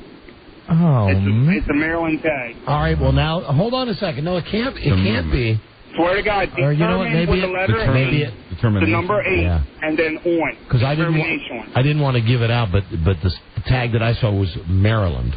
Really? Yeah, and so his must have been... Maybe they're spelled differently. Yeah. Maybe there are a few of them Well, out it's one of those things you couldn't... there aren't enough letters to spell determination or determined. Right. It's one of those things where they were all just kind of lumped together, but as soon as you saw it... Pretty sad that there are a couple of them floating around out there. God, your boss must be... He's not the type of person that deserves to have it either. Your boss must be an ass. And you guys have to look at that license plate every day? Yes, sir. Anybody ever have the guts to comment on it to him, even if you're doing like in a fake suck ass way, but you're really goofing on him? I said something to him about a year ago, and he just kind of gave me a look. You know, the look. So I left it alone. So you got to play. You got to look at. Hey, that's pretty terrific. I guess you must be pretty determined. Wow, like a swabby guy look. You are determined. It was like what kind of look? A swabby guy look, like a swabby look. Like Rico Suave. Oh, nice. Suave guy look. Rico Suave. Whatever. Rico Suave. Good hire. Hello. Don and Mike Show. Great shampoo, too, incidentally. Suave. I like Suave. Hello, Don and Mike Show. Hey, guys. I'll tell you something, though. Speaking of Suave shampoo. Suave and DeBoner. I want to tell you something that I believe, penny for penny, it's your finest bargain in the shampoo aisle. Suave? Suave. I'm inclined. I use Suave over the weekend. It's like 99 cents for a big ass bottle, and I look at those things that my wife buys. They're like, and just because the packaging, it's like $7 or $8. Yeah, exactly. Suave is a good deal, I think. Suave makes it look like you spend a fortune on your hair. Yeah, absolutely. When you really didn't. Is that their ad? Their slogan used to be "Ours does what theirs does for a whole lot less." Yeah. Wasn't there one? Suave does what theirs does for less than half the price. That might have been it, too. And, the nice thing about the shampoo, you can also use it for teeth brushing, too. And it's great on ice cream. And dogs love it. My dishes have never been cleaner. That's why I like their new cheese-flavored shampoo. Greg. Yeah, hey, guys. Hey, I have a very satisfying vanity plate story. I was driving in some D.C. traffic and trying to get to an exit. So I started nosing my little Volkswagen Golf in front of the... Hey, Greg? Yeah, man. In the interest of everyone who's listening, and because we got to hit a break here, all right. What was the tag? Well, I nosed my way in front of him. He didn't want to let me in, and his license plate said H82 wait. Oh, hate to wait. Okay, see, that's good. Thank you, my friend. Didn't need the whole story, but you just need that. That's great. Hate to wait. That's another guy. Just on a list somewhere. And that's when you just want to, stand in, the light turns green. You want to do the basic, I've got a mental block on the horrible game that we play, Honk for Cash. Honk for Cash. You Hello, want to do Frank? Honk for Cash every day in front of a go. Frank, Don, and Mike, hello. Hi, how you guys doing? We're doing great, thanks. I've got this next-door neighbor that's about a 450-pound sweaty hog, and on hers it says HTCHK for hot chick. And I have had the balls when I was liquored up to tell her that her license plate isn't the truth, but I lied to her. Oh, wow. Well, I'll tell you, that's it. You know what you're talking about right there? You're talking about, like, Pedro Martinez courage right there. To be able to get liquored up and tell a 400-pound woman... I can't believe you're doing that again. He's a hero. You're a hero. I never said he was a hero. No, you didn't have to, Mike. He was defending himself. He's a hero. Against a demented old man. He's a hero. Him and Rush Limbaugh. Oh, my God. You're putting Pedro in the same category as Rush Limbaugh. And listen, the Rush Limbaugh stuff. That is completely unfair and unacceptable. Here's the deal. The Rush Limbaugh stuff. Oh, Rob has just written me a note. His tag reads Zimmer. Very simple. It says Zimmer. I said to somebody that that night, Zimmer couldn't have gone out in Boston and paid for a drink. Because everybody would have dug it. Really. Because that was the energy I was feeling from it. Everybody was kind of into it. Sure. It really was, A fight's a fight. It's like a hockey fight. You forget the game for a second and you see the melee, and it was kind of fun. I'm sorry, I hate reading these articles when it's like, the black eye suffered by baseball. Boy, what a shame. The great pastime is so tawdry now because of the extracurricular activities. Who needs that? It was fun. It was fun. It's fun to see that once in a while. Yeah. Shakes things up a little bit. And my God, the courage that Pedro Martinez displayed. He's a hero, and all those goons that packed that stadium were heroes, too. What do you mean the goons that packed the stadium? They're all goons, everybody that went to the Red Sox game? I saw some, and Mike, if they were at Yankee Stadium, I'd call them, if they were Yankees, were goons, too. The guys who, when they're saying the game is brought to you by whatever insurance company or beer, right. You got the goons on TV that are liquored up and know that they're on TV. Goons. But, Mike, let's take just a second to think seriously about the retarded guy who works for the Red Sox. And I'm not talking about the manager. I'm talking about the retarded guy that works in the bullpen. The groundskeeper. Yeah. The retarded groundskeeper. Who's suing two members of the Yankees, or allegedly is going to sue them, right? The story is they're going to file charges against Jeff Nelson. Stay cool. That the police are going to file charges against Kareem Garcia and Jeff Nelson. My question would be, and I'd love to see this sometimes, because they do stats up the ass when you're watching, especially baseball, because they got time to fill. Which major league team has the most retards on their roster, meaning office staff included? Do the Red Sox lead the league, or do all the clubs have like a retarded clubhouse boy, retarded? This guy was the bullpen guy. You mean the 8th grade special ed teacher? Oh, I thought he worked for the Red Sox. He did, but that's what he does part time. But he teaches middle school. That's what he's a teacher. I thought he was retarded. He's a teacher. No. He's a teacher. My mistake. Yeah. It's a natural mistake. Yes. I'm sorry. I thought, why let the facts get in the way of a good gag at my Red Sox expense? Huh? See, I wouldn't have said it. I'm about to hop over the right field wall just like Kareem Garcia. I wouldn't have said it if I didn't think. I take it back, though. Right. I don't take back the other stuff about Pedro, but I take that back. Well, that's fine too. That's fine. Well then, fine. well then, hey. Really, I apologize, and I apologize to all of the retarded groundskeepers across America, because I didn't mean anything by it. I really thought I really thought that guy was challenged. Yeah. No. Because not challenged at all. It's one of those things you hear it. Actually, a pretty well-respected teacher. And you watch it, in the article sound that I read. bites, and then you see the thing on the bottom of the screen just go by. When the news goes by, and you see Yankees. He was rooting for the Red Sox in the bullpen. That's where he's stationed over there. And apparently Jeff Nelson took exception to the fact that he was getting the crowd to cheer for the Red Sox. But he only works with them. What's that? He's a special ed teacher. He's not eligible for MVR. And that is what is MVR? Most valuable. Retard. Oh God. Boy, oh boy, you on medication today? Yeah, I'm all doped up on cold medicine. Yeah, good one, Buzz. Yeah, thank you. Okay, we'll be right. Mike, seriously. But I sure don't think that the Yankee players should be prosecuted. We'll be right back. You love that, don't you? Oh, I do. We'll be right back. Yeah, baby. Look at all these phones going crazy about vanity tags. We could do that for a whole show. But... Hey, the only thing that you said that was true, though, is a civil suit might be pending. but there are all kinds of shows that go all day with stuff like vanity tags. We'll come back to that. Really, this Rush Limbaugh stuff is got to be discussed. Besides the fact that the Inquirer came out with their new stuff, and a lot of you might think, well, it's the Inquirer. Well, Newsweek magazine. He's on the cover of Newsweek. Yep. And is he in rehab now? Is he already in there? He's gone in. Yeah, and rather than go on just the stuff that his housekeeper had said, Wilma, Newsweek does a bit of editorializing about Rush Limbaugh and takes a stand on Rush Limbaugh. Very good. And I think it's interesting, and he's so out of control. He's so freaking out of control. I don't wish him any ill will. I think he's in a very bad situation, and I pray that really, I don't pray. I hope that he comes out okay. I don't pray he comes out okay, but I hope he comes out okay because it's a tough situation. Yeah, it is very difficult. However, when you read this stuff and you see how deep into it he is, and you see how long it's been going on and the depth that it's been going on, while at the same time, saying the things he says. Yeah. And that's an issue. I'm leaving the work Friday and turned on to MAL. That's the local station that carries him. They're as happy as a pig in S because they don't have to have a topic on any show. You always have to watch that hypocrisy, and that's why I'd like to make this statement right now. People that drink to excess, they are okay with me. That's right. Thank you. But I'm in Thank you very much. And I'm turning on MAL, which is, the right-wing station now because they have Rush Limbaugh. Right. And rather than think of something to talk about, the disc jockey, Chris Core, total loser, to begin with. Loser in life, loser in radio. Chris Core. Loser in love, let's be honest.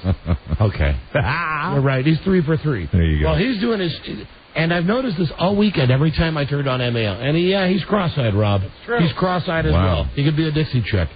He's up there playing the tapes of Rush Limbaugh saying, I will not answer the acquisition now. Someone can back to the future. I'm listening to this, and they've got a spin machine going, and I'm sure Rush Limbaugh's radio stations around the country, all of them have this same thing going. His whole show was people calling up and saying, well, this thing with Rush, it's not like drugs, they're prescription drugs, and he was in a lot of pain, and we should have compassion and sympathy for him. But it's not like he was doing real drugs. These oh my drugs. God! Come on! Check it out. Check it out on your stations and your markets, and see how your radio station is handling it. That's the reason I bring this up right now. It's well documented that I did more than experiment with drugs. Never anything like this stuff. But listen, the deal is, what he was doing was bad. Yeah. It was bad. About pain. When you get to that level, it's not about pain at all. Yeah, you read the emails and you know that, and you know that he knew that. And anyway, you just got to hear the story, and then we'll do a little bit with this, where we'll call Russian Rehab. Very good. To see excellent to see how he's doing. Good. But just know that there's this disclaimer up front that I wouldn't be saying anything about this or even bringing this up if he had been upfront about this when he was nailed. Just say, well, I did it. It's really badass. I can't tell you about it now, but and let it go. But he's preached about this for years. Yep. He has very. We mentioned that he's got some quotes that are out there. Yeah, I mean, he's not a forgiving kind of guy. No. When you get to the Inquirer, where they have the actual tapes, the transcripts of the tapes, and the emails that he sent to this lady. Right. Here's the thing. And Robbie's not cross-eyed. Rush Limbaugh's not cross-eyed. You're right. Here's the thing. Not yet. He's a drug addict. Just like a lot of people are alcoholics and drug addicts. They're not to be, myself included, they're not to be held up. They're not to be made to be martyrs. But what you do is you come clean about it. Yeah. And you try to get clean. And he's not come clean about he's not in any way addressed the level that this has been going on. In fact, he's even said that some of the things you've heard are inaccurate, and he'll be clearing those up later. That's just not what you say. Partial denial. What you say, you just come out and say, wow, I really effed up. Yeah. Well, when you have an act, believe me, folks, that's what it is. Yeah. It is an act. And, Mike, very importantly, I'm sorry to interrupt you this time. Really, I am. That's something we've said for years. In this Newsweek thing, they address that. About the act? The fact that it's an act. Sure. And as a matter of fact, one of the parts of this Newsweek story, which is much more factual than the National Enquirer, depending on how much you believe their facts. Right. The Newsday thing says, Limbaugh's story owes more to the Wizard of Oz than the Scarlet Letter. The man behind the curtain is not the god of family values, but a childless, twice divorced, thrice married schlub whose idea of a good time is to lie on his couch and watch football endlessly. Now, right there, I would say Rush Limbaugh is no different than any other guy listening to the show. Everybody's been married a couple of times, with the exception of someone like Buzz, or even Rob, but that's not awful. No. Childless, Buzz is barren, he's okay. Yeah, I'm fine. Barren. Thrice married, well, like I said, who haven't been married a couple of times, twice divorced, whose idea of a good time is lie on his couch and watch football endlessly. That's any guy. Most American. But here's where Rush Limbaugh shoots himself in the foot. When he declared to his radio audience that, quote, he was your epitome. That's the funny way to say it. Yes, it is.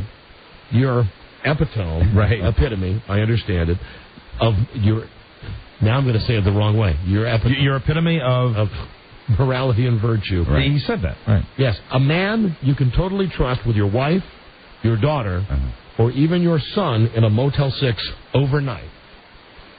That is a quote from Rush Limbaugh. Oh, my God. And before you explain that, the act, that's what the act is. Yeah. And the act is also very important, very much like O'Reilly, the act is I am not wrong. Right. I am right. One of the rarest thing you'll hear on shows like that is somebody saying, well, you have a good point. I'm probably wrong about that. Yeah, you never hear that. Now, you can't. It goes on then to say, after the part about I'm a man of virtue, a man of morality, a man you can trust your wife, your daughter, your son within a Motel 6, the article says he was acting, which is something we've said about the guy for a long time. Oh, absolutely. Right. That he was acting. He regards himself as an entertainer who's very pleased that people pay attention to his political views.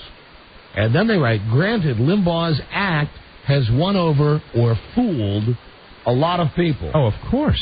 With his heartland pie-ties and scorn from feminazis and commie snips like West Wing President Martin Sheen, who he calls Martin Sheensky, blah, blah, blah. It goes on, and then there's the part about him being... hold on, wait a second.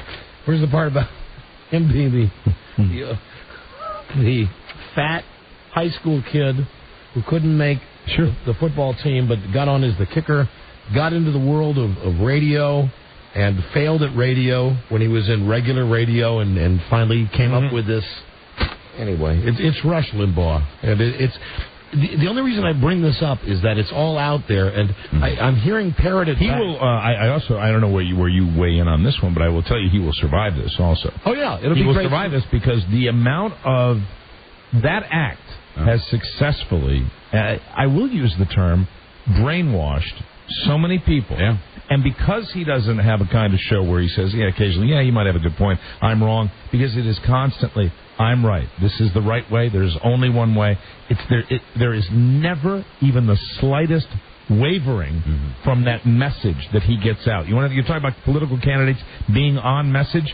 This guy is the king of being on message. There is never anything that goes from that one trick pony statement that he makes every day with the political beliefs. And because of that, people have bought into it, and that's because he will. I hope he's a little more humble when he pops back, but he won't be.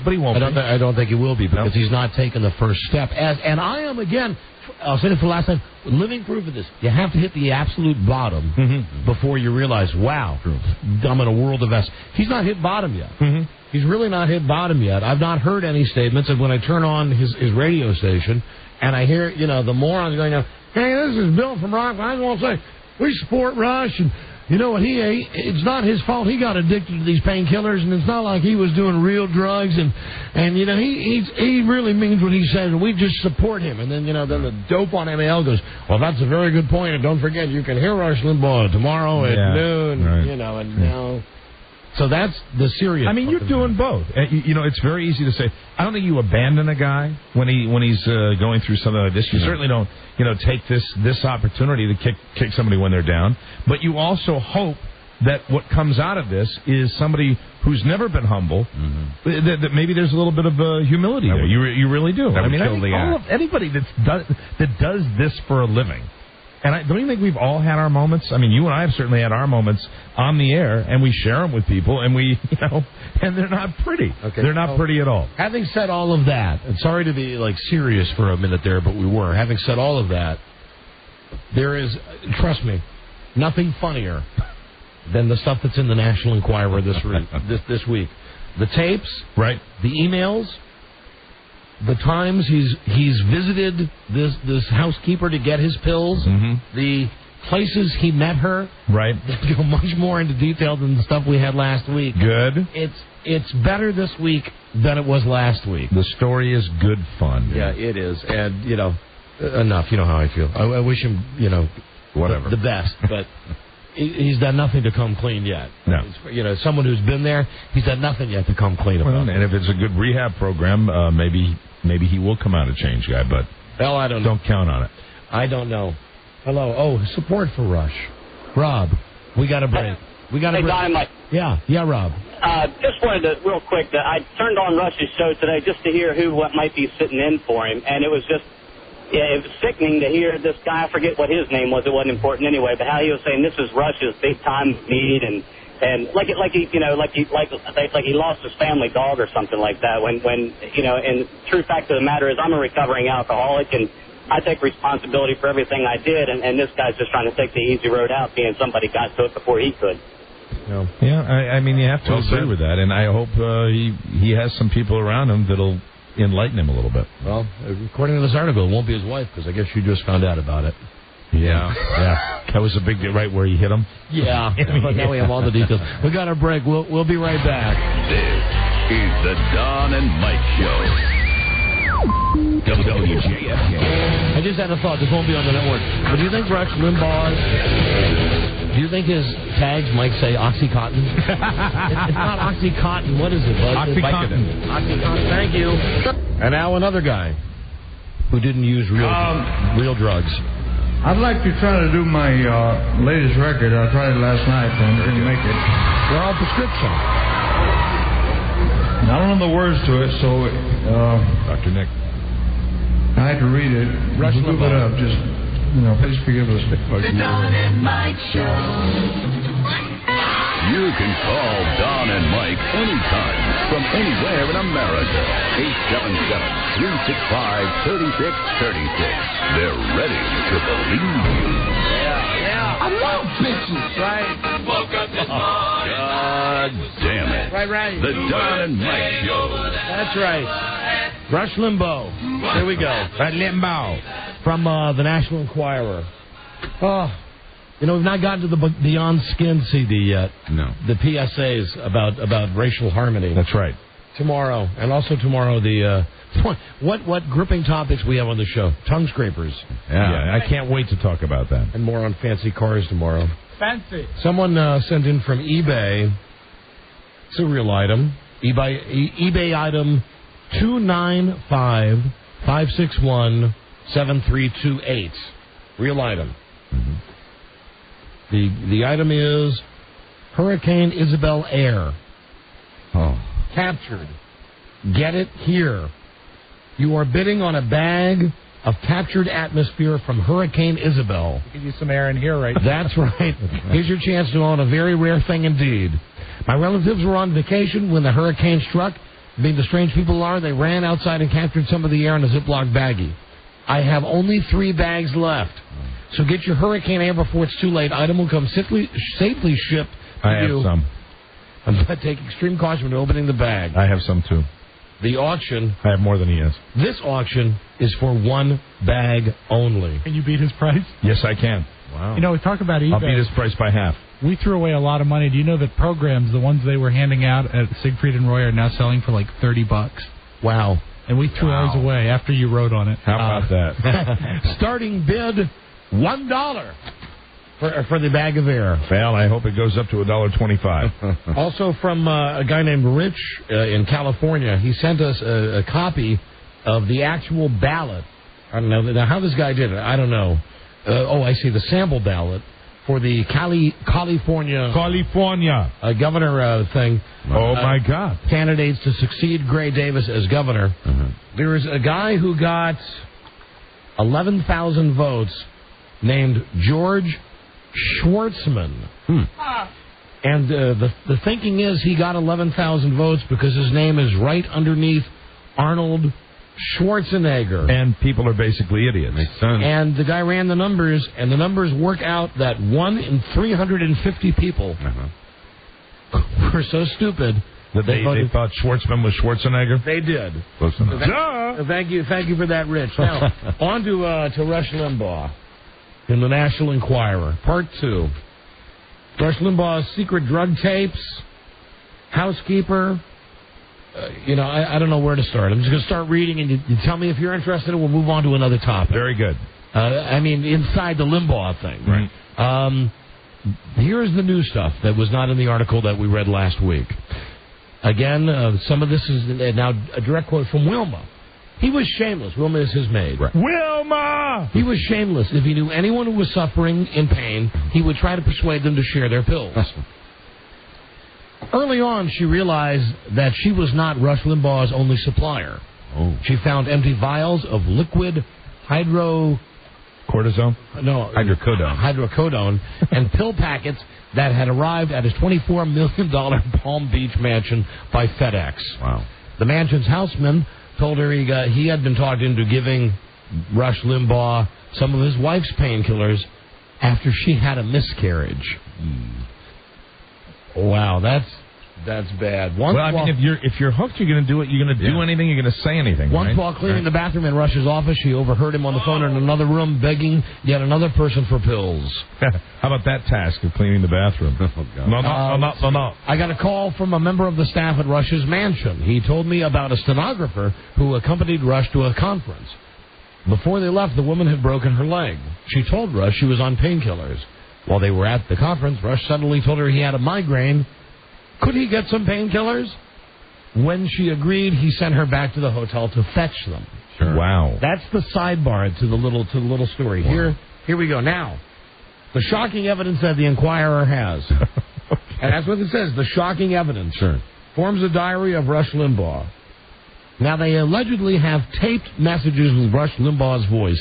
Not only emails, but taped messages. Yeah, did they contact this Wilma lady, or did the contact begin while he was still doing all this? From what I've read, the Enquirer's known about this for over a year. Okay, so they've really been just setting this thing up and covering their ass because they've lost some lawsuits. Yes, they probably wanted to just in one do it taped message, Rush Limbaugh reveals his code name for money. Cabbage. I remember that from last week. So here's one of the messages. Leave a message if you have anything to report. Rush left messages for Wilma in his blustering baritone voice. Let me know where, and I can have some cabbage. I can get to the grocery store, quote, the bank, and get some. In the 4 years from 1998 to 2002 that Wilma says she supplied Rush with pills, the radio host grew ever more anxious that drugs would be forthcoming. I'm hoping that something will pop today, he says expectantly on one phone message. Rush would set up for meetings for deliveries by phone. I can meet you at 325 at the old place on Jog Road or someplace at 615, Rush says in one taped message. Rush would sometimes meet her in the parking lot of an Amoco station or a 20-minute drive from his West Palm Beach mansion to two Amoco stations. There she and Rush would exchange Cuban cigar boxes, empties from Rush's stock of illegal smokes. Now, hey, let's not be that hard on the guy. Who doesn't like a nice Cuban cigar? His box contained his cash payment. Hers had sandwich bags filled with painkillers. Wow. Rush was so desperate At times, he would leave phone messages on her machine to remind her that he had emailed her requests for pills. Her ledger of Rush's purchases from July 2001 to June 2002 records deliveries of more than 30,000 hydrocodone, Lorcet, and OxyContin pills. And the deliveries came nonstop no matter what the occasion. In the days before his 51st birthday, Rush was thinking more about popping pills and blowing out candles. I am leaving town next Wednesday and may need a restock on Tuesday, if possible. Rush emailed Wilma on January. Obviously, all he was thinking about. January 9th. Wilma told Rush that by his birthday morning, she, quote, and she wrote this back, she may come across 100 of the little blues. She wrote, I will grab all of them for you. And how many big blues, code for the painkiller hydrocodone, for your departure, and how many for today aside from the others? Rush emailed back a huge order. Sure. 400 today, keeping 100 in reserve. Another 300 to 400 for departure if the small blues come through. Rush began to use his computer to place his drug orders after Wilma left her job as housekeeper. Oh, okay. Wow. Then you get to the part about being deaf. Judging from the messages in the email diary, he apparently needed a lot more post-operative medication than doctors would prescribe. 2 days before his ear surgery, a Monday, Rush emailed Wilma. Tuesday morning, this afternoon after 5, I'm leaving tomorrow afternoon for the rest of the week. Let me know. Thanks. Wilma replied, short notice. All I have on hand is 200. What are you looking for after I get done with this email? I'll make a call. Let me know. Rush messaged back. An additional 100 or 200 would do. Don't need that many for a trip. 2/300 is fine. What does this kind of stuff do to your body? I mean, it's got to mess it up pretty bad. His colon's got to be a mess. I mean, I would assume with the whole thing with Elvis and the stories we read about Elvis. Yeah, he took laxative. Elvis took laxatives and uppers, and that's what clogged up his colon. Now, in Rush's case, I mean, as we discussed when this first came up, it could have even caused his deafness. Right. So that could be an example of the damage that it would do. Okay. Rush's left ear implant device was activated in early 2002. He could hear clearly. Blah, blah, blah. Wilma was concerned about Rush's hearing and emailed him January 22. Can you hear me? She asked. And Rush took advantage of her message of concern to stock up. Yes, I will be able to hear you, the email replied.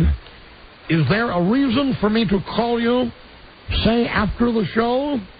Wilma wrote back, only if you're in need.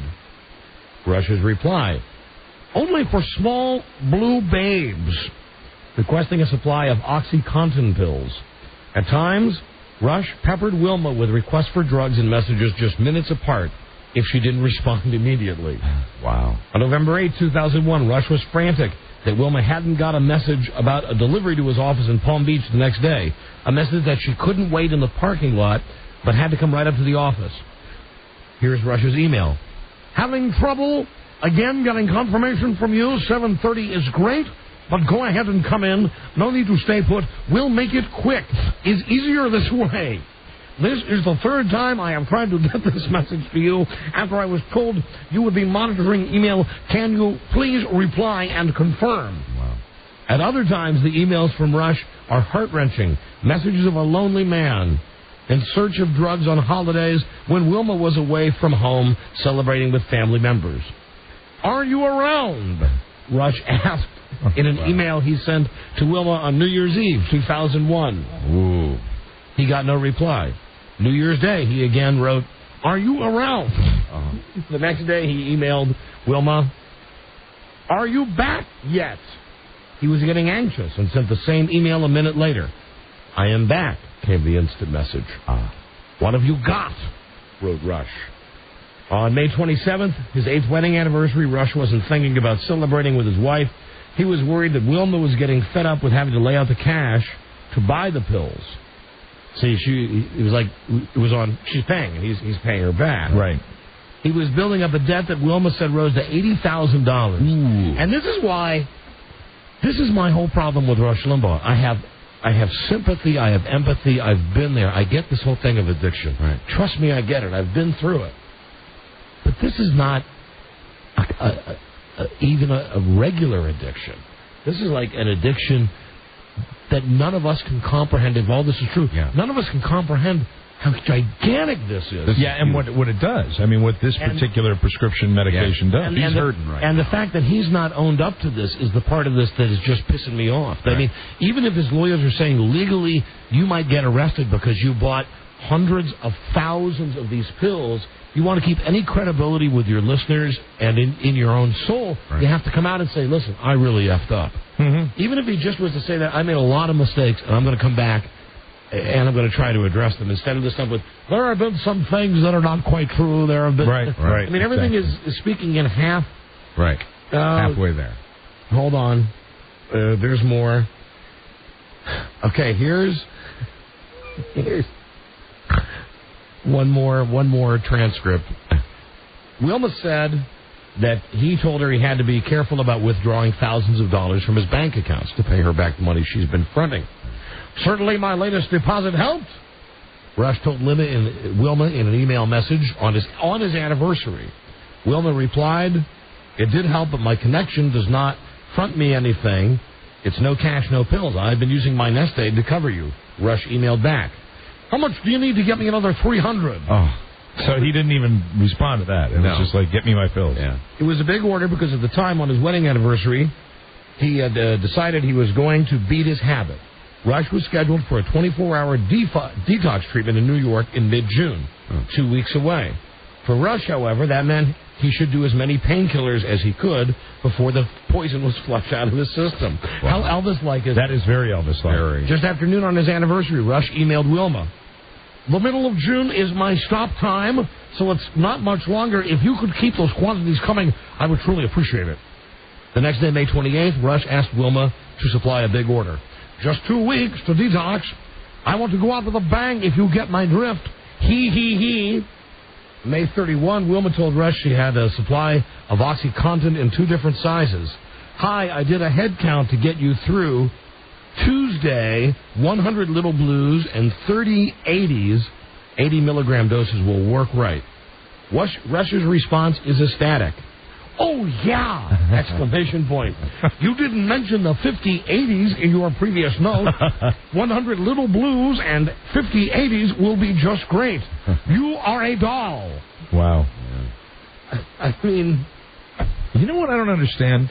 Is during this period of time, if anybody ever saw him just whacked out of his mind. And I guess if you've got a tolerance for it, or you don't really show it, but I would think with the amount that we're talking about, there were many times where he was just like, y'all, whatever. Right? I guess. I don't know. You know, like I said, if what she's saying is absolutely not true, I'm sure he would have come out and said, everything you've read is not true. Mm-hmm. I just don't buy this, he's getting a free pass because they're just... You know, they were prescribed medicines. Right. No, you reach a point where they're not prescribed, where he's meeting somebody and exchanging cabbage for pills. I mean, the amazing amounts. I mean, these type of medicines, don't doctors prescribe like 10 and 12? Yeah, when you have some sort of... no refill. I mean, obviously, if you've got if you've got cancer or something like that, you're going to get more of them. But, I mean, we're talking 300. It'll be interesting to see what happens, because as you were talking about earlier, his act requires that he not admit that he's a real drug addict, but his recovery requires that he admit that he's a real drug addict. So it'll be interesting to see how this turns out. So what you have to do... Well, he admitted to being addicted on his show, did he not? Yeah, but the spin, as Don was saying, is that, well, these aren't real drugs. This is medicine, and I was in pain. Well, yeah, yes and no. No, but not with those quantities. Absolutely not. Right. Illegally obtained. It had nothing to do with pain. Right. Frankly. Right. I mean, maybe at the very beginning. It did. Right. Just like with anybody who's in a situation. And I've been in a similar situation. You know, and dude, you're handling this all wrong. Hey, let's be honest. People we've worked with in this business, you know what it was like when I had my wisdom teeth out and I had Percocet. Oh, what about Rusty Ford? He was the guy that had a problem with that. And it's like a couple of people would say, "Hey, you got these?" Yeah. There's people that dug them. You know, we got from break, but one day, Mike had just had a root canal or something. And we had just got done doing our morning show. It was 10 o'clock. I had my wisdom teeth out, and I was no longer in pain, and he asked me about it, and I had a bunch of them because I didn't take them, and he wanted. I brought He one. took them on the spot. I gave one to him, and he ran down the hallway to the water fountain. Yeah. Right away. Rusty Ford, for you, Power 105. And that's the guy that had sex with a cow. Yes. He had to get up on a stool to do it. Yeah, but I don't think he was taking any Percocet when that happened. I don't think so. All right. So, well, I guess people want to comment on this. Well, I don't want to comment. We've already given what we think. Right? I mean, I'd rather do the bit now where we call them in rehab. Hello, Don and Mike. Hi, Don. Hi, Mike. Hey. First of all, you were pretty stand-up coming out as quick as you did and the way you did, and I commend you for that. Well, let me also say that, I was caught with a couple of joints, and I've been partying a while earlier with all kinds of stuff, but, I mean, not massive quantities like this. That would be like the equivalent if I was pulled over with 800 pounds of pot like that guy from the Cowboys was. I mean, when you're talking about... I'm not trying to say that I'm any better than he is. I wish he would admit that he's down at my level. I'm not insinuating that. I'm saying it might take addicts, depending on, of course, this quantity a little longer to, come out. But I think the media has already played this like they're not going to charge him because they want to get to the supplier. Right. Yeah, but... You know what? I'm also going to make a statement here also. When somebody's dealing with that, and I was with you when you were dealing with that too, and I knew it before you got into the trouble you did. And I think in a lot of situations, you don't just point. Obviously, you have to take personal responsibility for this. But when you're in that situation, people that are close to you, and you're talking to one of them right now, I think they've got more of a responsibility to speak up a little bit. It's not always an easy situation to do. Right. And I regret. I look back and I regret on not doing that. And I don't regret my many emails that I sent you, Mike. Need more puffy green buds. Need 500 buds.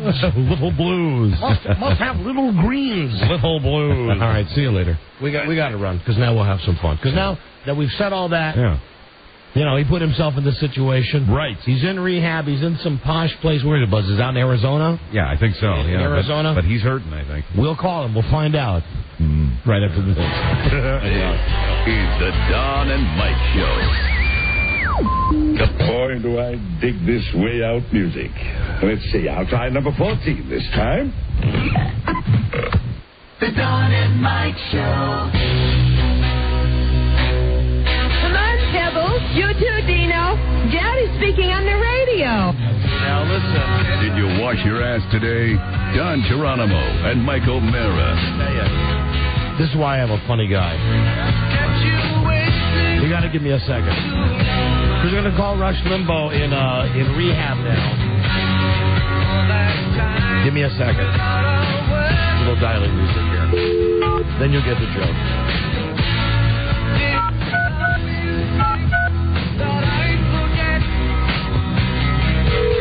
Don't pick it up. Don't pick it up yet. Hold on. Right here.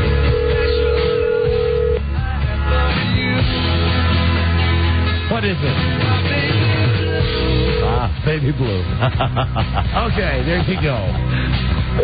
I've made my joke. Rush's Baby Blues. Hello. Hello. Rush. Don and Mike Show. Who's this? Who's this? Rush, it's the Don and Mike Show. Oh, dear. Rush. Excuse us. Sorry. Irritability. Who is this? This is the Don and Mike Show, Rush. I'm sorry. Yes. They said you were going to call.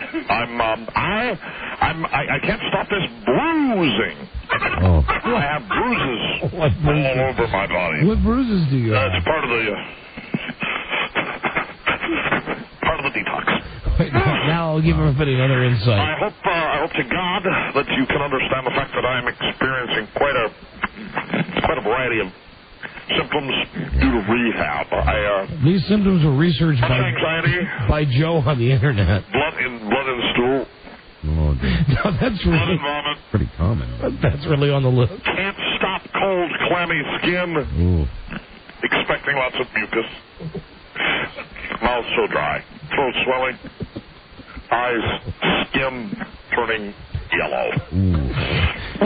How's Wilma? I have haven't been in contact with her since this entire thing went down, ladies and gentlemen. I'm trying very hard to beat this. I do have a problem, and I will be dealing with this if I can just get rid of most of this mucus. Okay, now. Christy, not feeling too good right now. Dizziness, dry throat, difficulty swallowing, all sorts of things are bothering me right now. Severe diarrhea, constant yawning. Now, just so you know, sweating, my pupils are dilated, my nose is running. Things are not all good. Now, these are all on the list from the internet, right? What? Well, excuse me. Yes. Why? Why must you point that out? Funny without pointing that out. No. Funnier having pointed it out. That these are not just like Mike making up things. Not funny with the muscle aches, the nausea, the vomiting, the irritability, the emotional dependence, the dry mouth, the difficulty swallowing or breathing, the diarrhea, dry throat, drowsiness, dizziness, much difficulty in urinating. Ooh. God, and the bruising. I can't seem to stop the bruising. And, of course, the main one. What's that, Rush? Depression. Oh. So depressed. How you doing, buddy? So down, so out, so lost in a river of self-pity. Maybe it'll make you feel better to hear that Donovan McNabb's team did not win this week. Can you give me a moment? I think this might be a breakthrough. We might have a little epiphany. I've got one right here in the room. I've got a commode over in the corner. It's not a pretty sight going to rehab. No, damn stool, come out. No good. That has been my entire existence, ladies and gentlemen. Constipation, very bad. The bruising, the anxiety. Swelling lips. So dry, can't feel lips. Swelling tongue, getting dry. Hives covering the body, including the genitals. Very bad. Allergic reactions. Hydrocodone, you've done me bad. A little blues. Would you look at this? Another ruined tie. Another ruined tie. Skin turning yellow. Life not good. Depression. God help me. Please. I want to be back to being Jeff Christie in St. Louis and playing music. So, how you doing? What? How you doing? Not good. Depressed, tired, irritable, tired but can't sleep. Still tired. Very bad. Skin yellow. Eyes watering. Are you a junkie? Dilated. No, that's not necessarily true. I don't believe I am. I think there's been a lot of information, ladies and gentlemen, that's been out in the world that is incorrect, and I plan at some point in the near future. What's wrong, Rush? Little chill. It's a cool breeze. I think someone came by and opened this window here. You're in Arizona. It's like 100 degrees. No, it's not. Liar. It's 100 degrees. It's not. Can't possibly be. Excuse me just a second. Nurse, may I have one small blanket? Is there a chance that you could give me a pill? No. Please. All right, she's getting me a blanket. This mucus. Very frustrating, very tired, very sad. Yes, Tom. You know what I'm doing tonight? What are you doing? Oh dear, here it comes again. Here it comes. Oh dear. Rush. Lightheaded. Dizzy. Took a fall. Poor bruise. Look at these ankles. My God, they're the size of elephants. I'm going home tonight. I'm going to have a big bowl of ice cream. You know what I'm going to put on top of it? What's that? Some M&Ms. Yes. And some Jimmy's. And I'm going to put about 50 Oxycontins on it. That's cruel. You're being torturing. On my ice cream. Don, please understand. Will you please understand? Starving but can't eat. Tired, can't sleep. Bloated, can't poo. Thirsty, can't hold down fluid. So the ear thing. Constant falling in shower. Rush, he's down again. Rush, did you do the... Slow, weak breathing. The hearing thing? Did you do that to yourself? Just mental clouding, itching, indigestion, hoarseness. I'm I'm not well. Damn you. You're probably enjoying this, aren't you, being a competing disc jockey? You're probably enjoying my pain. No, I'm not. I'm actually, I have... You like the fact that the yellowing of the skin and eyes is taking place on the Limbaugh body, don't you? I have some compassion for you. I just don't think you're handling it the right way. I am devoid now of finger and toenails. Oh, no.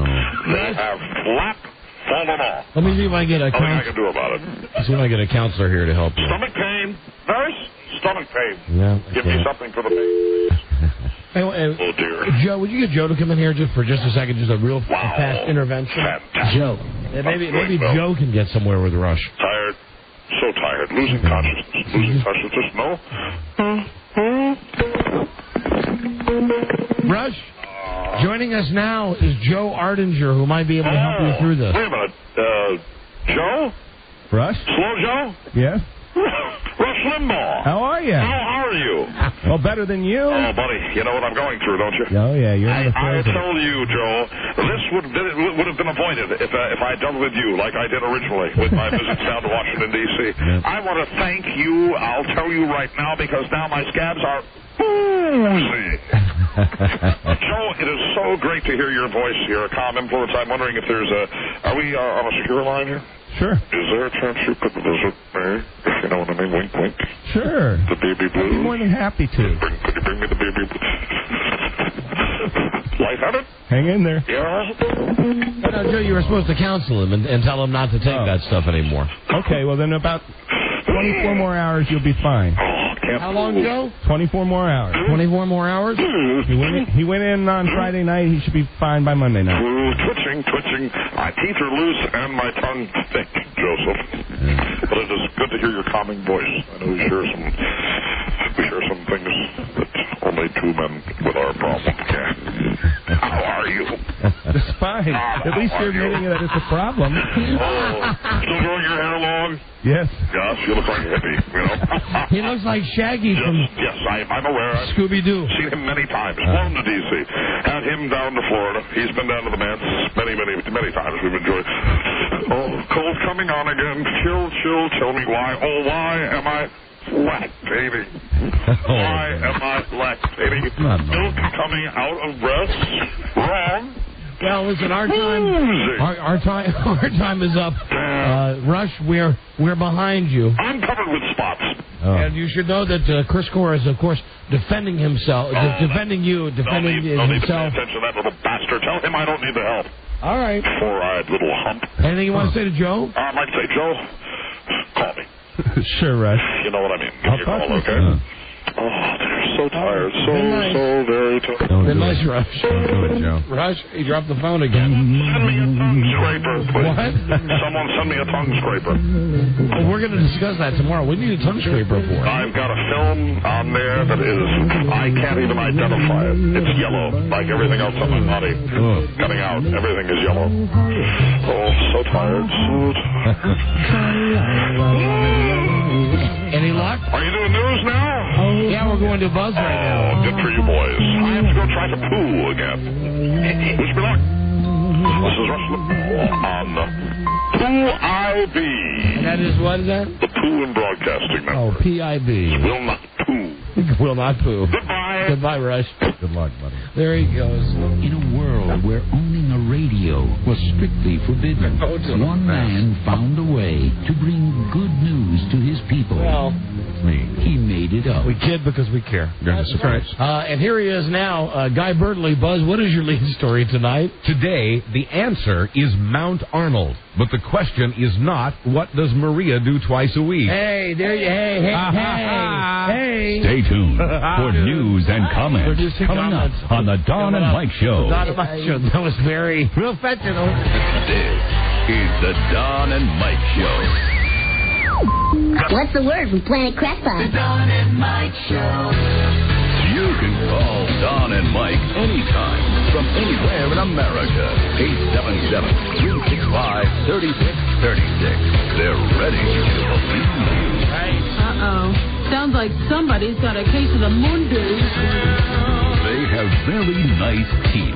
Don Geronimo and Mike O'Mara. Time for Buzz's News. Buzz brought to you by Vermax Sexual Pleasure Performance Enhancer. Someone call for a doctor? Doctor developed clinically tested Vermax works. Get it at Rite Aid, GNC, other select retailers. Try it today. Vermax, 1-888 try VMAX. Let me get a quick plug-in for this. That all this week, giving away tickets to go to Baltimore's First Mariner Arena for a night of supercharged excitement with WWE No Mercy. Yeah, brother. Live Sunday, Comcast, Cox Cable pay-per-view. If you win the tickets to go to WWE in Baltimore on, what is that, Sunday? Is that what I said? I don't know. This weekend. Whatever, hold on. A pair of tickets to go to Baltimore's First Mariner. Well, it doesn't say when.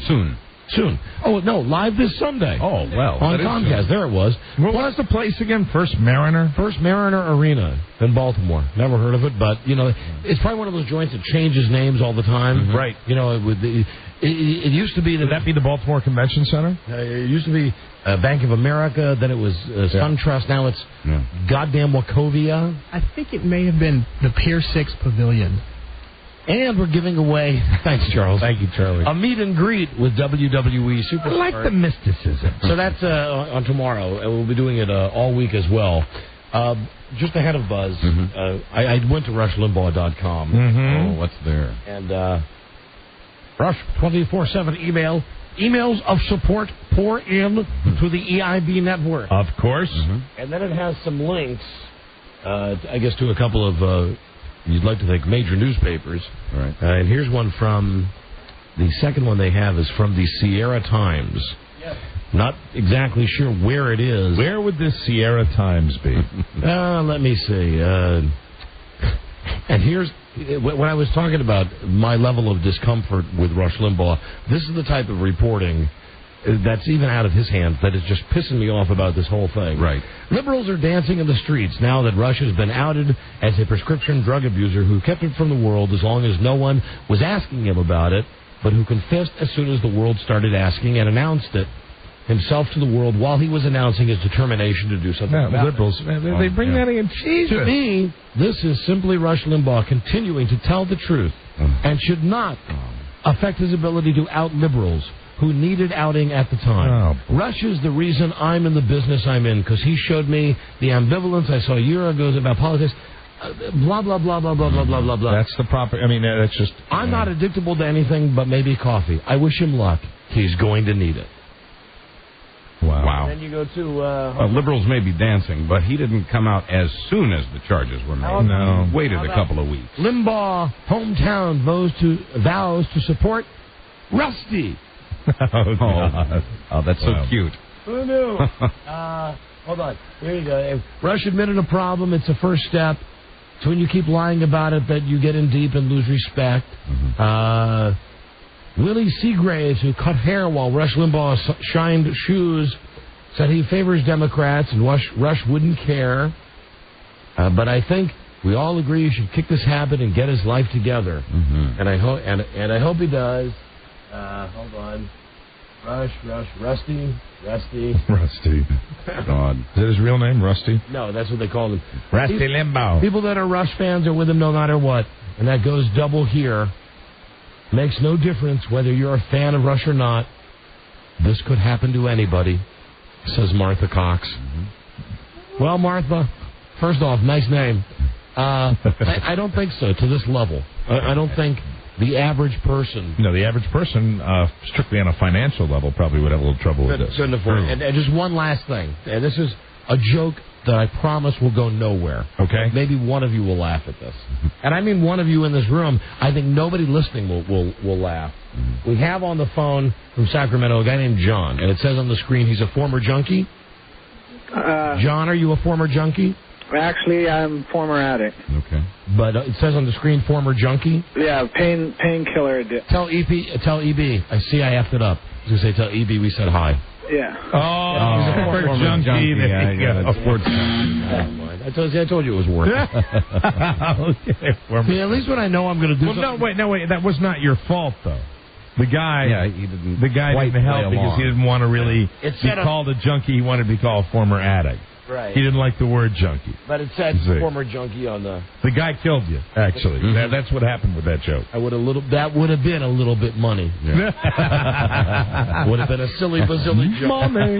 Anyway, hi Buzz. Hi, Don and Mike. Well, the tributes to Arnold just keep pouring in. In the Russian Republic of Georgia, they'd like to name a mountain after the movie Muscle Man turned politician. There's a catch. They want Arnold to visit there first. And Mount Doofus. His people say he's just too busy now preparing to run California. And while A&E puts together a made-for-cable movie about Arnold's ambitions, a humorist is putting out a photo diary of Arnie's first 100 days in office. That's good. Right. Now I'm laughing. Quoting the author, if just half the women Arnold grew up buy this book, it'll be bigger than Harry Potter. Okay. Buzzes, believe it or don't, monkeys can now control machines with their brains. Were you speaking of yourself in third person? Yeah, but only because this is the title of a feature. New feature we've added called Buzzes, Believe It or Don't. How often will we be hearing this new feature? Whenever earth-shattering scientific breakthroughs like this appear. Monkeys can now control machines with their brains. Quoting one scientist, it's a major advance. Scientists in North Carolina have built a brain that enables monkeys to control a robotic arm with their thoughts. What does this mean to you? Well, new management at Infinity Broadcasting. Good answer. It means that someday technology could allow you to operate almost anything just by thinking about it without wires. Hey, neato. This monkey experiment marks the first time that mental intentions have been harnessed to move a mechanical object. It's been done with computer screens, but never with a machine. See, now Rush Limbaugh would have gotten into no trouble. I'm thinking of 300 baby blue. And then baby blues. And then somewhere a monkey goes out. Take the blues with the robotic arm, put in mouth. Oh, sweet relief. And Buzz? Yes? The name of this feature was? Buzzes, Believe It or Don't. When do we vote if we believe it or we don't? At any time. You may vote at any time. I believe it. I'm waiting until the end. Yeah, you've always shown more judgment that way. Well, here's the end. The scientists hope to get permission to try this on people next year, and it is true. I don't know. Well, now wait a minute. Well, they asked us, you were saying believe it or don't, and right. Don was not allowed to come in, and then if you'd said it was true, then he should have believed it. Were you on the road to believing it? I was on the road. I am no longer on the road. All right. I'm sorry. I won't do that again. With no offense to Buzz, I'm a big fan of the segment, which is called Buzzes, Believe It or Don't. And in the event that you believe me, you say, Buzz, we believe you. Baby blue. All eyes will be on tonight's Red Sox-Yankees game, the fourth in that best-of-7 American League Championship Series. Hats off to the hero. Fans will be watching for trouble, the kind of trouble that got 4 guys fined Sunday. Pedro Martinez and Manny Ramirez of the Sox, and Don Zimmer and Kareem Garcia of the Yankees, who got into a fracas in Game 3. The 72-year-old Zimmer was thrown to the ground in the melee. He's been fined $5,000. Martinez was fined $50,000. On the verge of tears, his voice quivering and his body shaking, Zimmer apologized for his contribution, saying he's embarrassed. The commissioner says further misconduct will be dealt with severely. And now, ladies and gentlemen, batting for your Boston Red Sox. Oh, no, that's right. He wouldn't bet because it's the American League. Yeah, that's a big issue, too. Yeah. Never mind. Never mind, because Pedro Martinez would never bat. Right. That's the great thing about being a bat in the World Series. In the American League, if they get to the World Series. You can throw at a guy all day, you throw right at his head, and there's never a chance. Never retaliation. That's part of the problem. That's part of the anger. You know that they gotta. That's why Zimmer wanted to take a.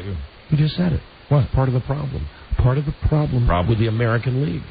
This is an argument that we've had back when I was a baseball fan that we had for years about which league was better, the National League or the American. Well, the American League is far superior as far the National League is a much rivalries better and that type of thing. But the National League is a hustling league. Pitchers have to. You know what this is, ladies and gentlemen? The Cubs are getting close. He's sliding back. We haven't had this argument since the strike. I'm humoring you. Yeah, I'm humoring you because your guy beat up the old guy. You're playing with me, and he didn't beat him up. Oh, I'm sorry. Don't edit out the part about Arista. Beat him up. We saved him in his own little way. Yeah. Heroic move. Saved Don. Save him from himself. Actually, if you look back, I want you to go back. When I called Pedro Martinez a hero before. Go back. Well, you were being sarcastic. Yeah. Thank you, Buzz. If you look closely, and I want you to review that videotape once again. He practically laid him down on the soft grass. Nobody ever called. After cradling him. Yeah. Nobody ever called to verify what I think. What I saw on ESPN, and I stand by it. You mean what you made up in your mind? No, I didn't make this up. They have the tape of Pedro looking at Don Zimmer, and he says, "Come on," and with his hands, he's giving "Come on." He's doing the thing with his hands. Yeah. He's motioning. He gently nestled Don Zimmer's head in between his hands. And he practically made a bed for him on the ground when he fell. Now, do we vote if we believe this story? No, this is Mike O'Mara's Believe It or Don't. The tape I saw was a different angle where Pedro actually just said, "Don, are you tired? Would you like to have a seat?" Thank you, Rob. Thank you for paying attention. That's the tape I saw. Thank you. Thank you for paying attention to this. I believe it. I mean, venture into dangerous. And I'd also like to say that my opinion of this is in no way clouded by the fact that I'm a fan. Hello, Don and Mike show. Hello. Hello? Yeah. Hello? Yeah, hi. Hey, Don, I just saw that on ESPN, and Pedro did not raise his hands up. Zimmer came up. Finally, there's something wonderful about closure. I'll wait for more than one call on this because I did see something wonderful about closure. I did see. And now, let me just say, hold on there, my cackling Red Sox friend. I'm sure that what you're seeing now is an edited cackle. Is an edited down version. No, I'm sure it was doctored. I'm sure the tape was doctored. You can doctor tapes. Now, I saw it, and he's looking at Zimmer, and he makes the motion with his hands. Now, if like 10 more guys call up and say what your guy is saying here, I'll give up the point. But I'm telling you, I saw it. He didn't do that. I saw him with his hands go, come on. But his hands were more down. He's ready to protect himself against Zimmer. I mean, that's why his hands were. Did anybody see him make the motion with his hands? That come on motion. Well, you don't accept that answer from that clear thinking caller. From that guy, no. Hello, Don and Mike. Hey, I saw it on SportsCenter too, and Pedro did actually say, "Come on, bring it," like that. He was doing the motion. We're not disputing that he said it. Did he do the motion? He used his hand, and he said, "What? Bring it," like that. Yeah, I don't think he said "come on," but he said what? But I don't think he was using his hands. Hold on, that's the guy. Did you with his hands? Was he doing the "come on" thing? Yes. No. Now you don't know what you're talking about. You changed your story twice, you bastard. Badgering the witness. Now all of a sudden the barometer is skewed. It was fine before, now it's not fine. Well, when you have my guy called and then your guy called. Let's take another one then. Hello, Don and Mike. I don't. There's no need to take any more after my guy called in. Right? None of these people won't convince. Hello, Don and Mike. I actually listened to ESPN Radio earlier today. Care about disqualified. That. Hello, Don and Mike show. Hey, Don and Mike, what's up? Hey. Hey, Martinez did not raise his hand. Right. Zimmer was going toward. Hold on. Right. Did you see him make the come on move? No, he did not. He did not. That's two. That's two for you and one for me. Hello, Don and Mike show. I know what I saw. Hello. What the hell is a 72-year-old fat man running after a 30-year-old for anyway? They'll kick his ass. Buzz is medicated tonight. Don and Mike show. Hello. Hello. Hey guys, how you doing? Yeah, did you see it? Yeah, I saw it, and I have to admit, I am a daunted Yankee hater. No, come on, just get to it. Did he do the come on thing with his hands or not? He did. No. Blind man calling. Blind man calling. Honest man calling. I saw him do it, and even if he didn't, I'm sorry. If Pedro can... You know what? I'm sorry. This is not the forum to have this discussion. I'm going to have to... I feel vindicated. I'm going to have to TiVo. I'm going to have to tape. I'm going to have to bring it. I'm going to have to show it to you myself. Well, they'll show it 1,000,000 times tonight. Yeah, you know... leading into the game tonight, and you're right. Call me and let me, and then I'll, if I see something different, I'll go along with it. I'll come back in today, and I will say, tomorrow, and I will say... if I see him go like this with his hands, I will come back in tomorrow and I will lie like a dog. This is personal for me. Yeah, I understand. Well, I feel for that grounds. Call me if this condition worsens, Mr. Zimmer. We assume they've been washed. More of Monica Lewinsky's clothing is up for auction. Covered with white pea, Buzz. Clothing and other items, including autographed photos of Bill Clinton. The seller hopes people will take... Dumb C word. The seller, not Monica, but the seller hopes that people will take all of this off her hands for $75,000 in the name of history. The seller is the ex-wife of Lewinsky's high school drama teacher. Yes, she did him too. See? Now the ex is selling the photos and the clothing, including a black negligee. Quoting the auctioneer, this stuff represents the greatest presidential scandal in history, in my mind, bigger than Watergate. What's that smell? Oh, see? That's what it is. The smell of... I love it, Robert Duvall. I love the smell of... See? In the morning. Okay, stand by, Buzz. All right. For action. We'll be right back. This is the Don and Mike Show. Gosh, I hate to interrupt. It's all been so incredibly fascinating and entertaining and instructive. Really, the time has just flown by. The Don and Mike Show. Occasional a-holes. Don and Mike. Yeah, just every once in a while. Why not? Oops, hold on a second. I don't care about a car dealership. Here we go. Constant contest. Hello, Don and Mike Show. Hello, Don and Mike Show. Yeah, howdy. Who's this? Name is Don. I'm not sure if you're past it yet. I apologize if you are. I was calling in now. I can be as quick as you want about Don, hold on just Saturday. a second. Hold on. Right. Constant contest winner here.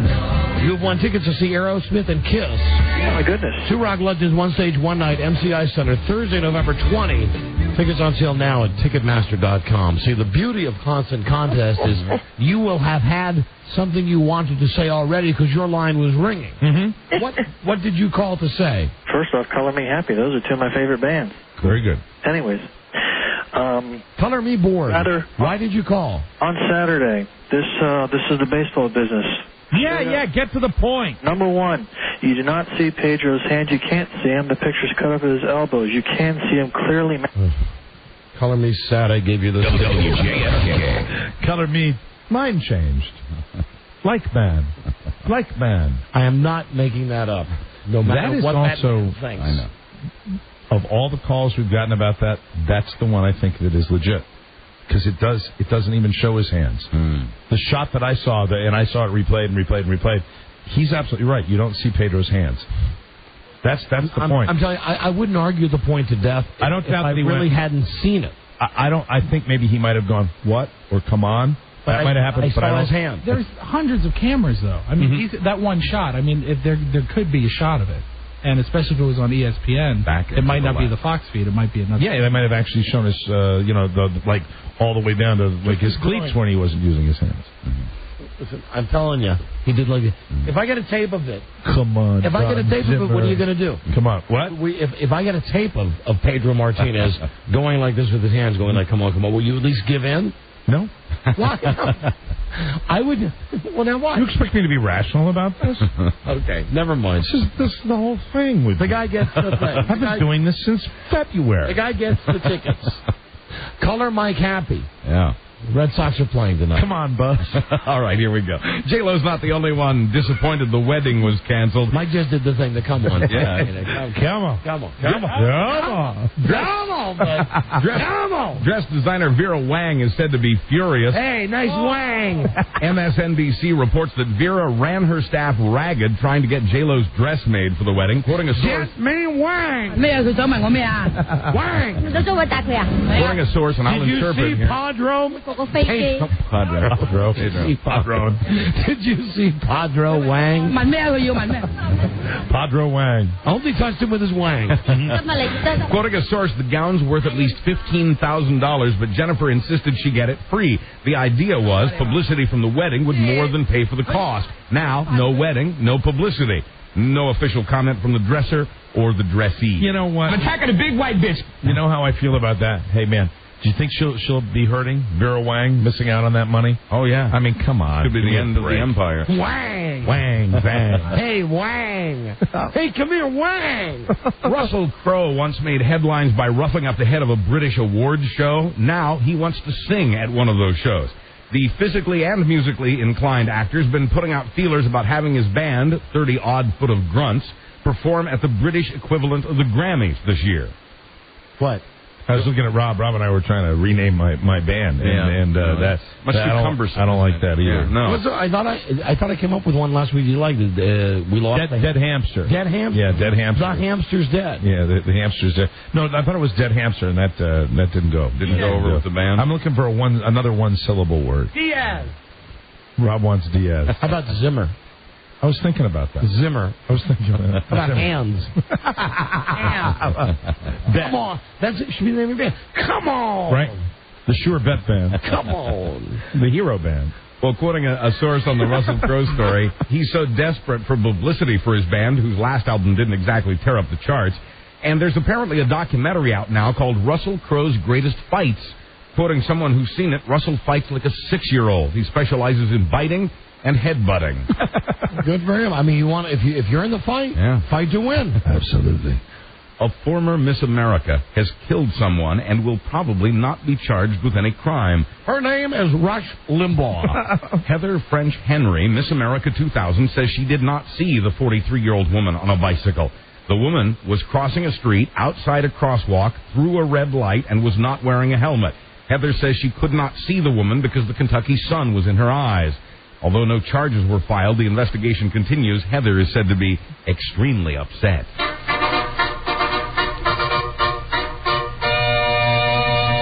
Sometimes, ladies and gentlemen, we don't know why we're laughing. I understand. We just play a silly sound effect and start laughing. But the story was, what was the story? Miss America. Miss America killed somebody. Yeah.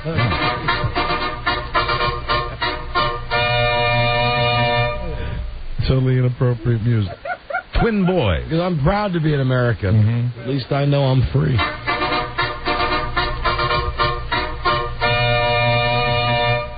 Pedro Martinez. Right there. Twin boys who've been joined at the head since birth are still with us after a 34-hour separation surgery. This is Maury Povich. When Yeah. can I have them on my show? Get them to me. Maybe soon, Maury. The 2-year-olds from Egypt are said to have had a good night resting in a drug-induced coma at a Texas hospital. That's what Russia's doing, too. Yeah, pretty much. He wishes. They'll be kept in that coma for at least 4 days to keep down the brain swelling. It was not the most complicated separation surgery ever, but they are not in the clear. Where is this? This is in Dallas. Yeah, but the twins, the boys are from Egypt. From Egypt. And they were conjoined at the head. From twins. They were. Very cool. They were quoting a doctor. Quoting a doctor now, very, very stuck together. We knew the brains would be touching, but we thought they'd peel apart relatively easily. They did not. Their condition occurs in about 1 out of every 10 million live births. Sometimes that's the best thing you can do. Conjoined twin music. In sports, Game 4 of the ACLS tonight has the Yankees in Boston going in with a 2-1 lead in that series. This is still the conjoined surgery. Conjoined win.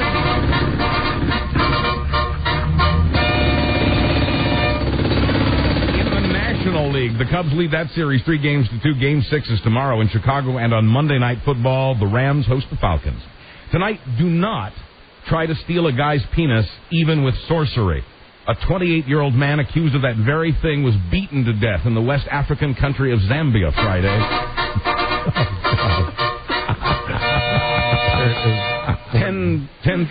10 people took part in the lynching, according to police. Reports of...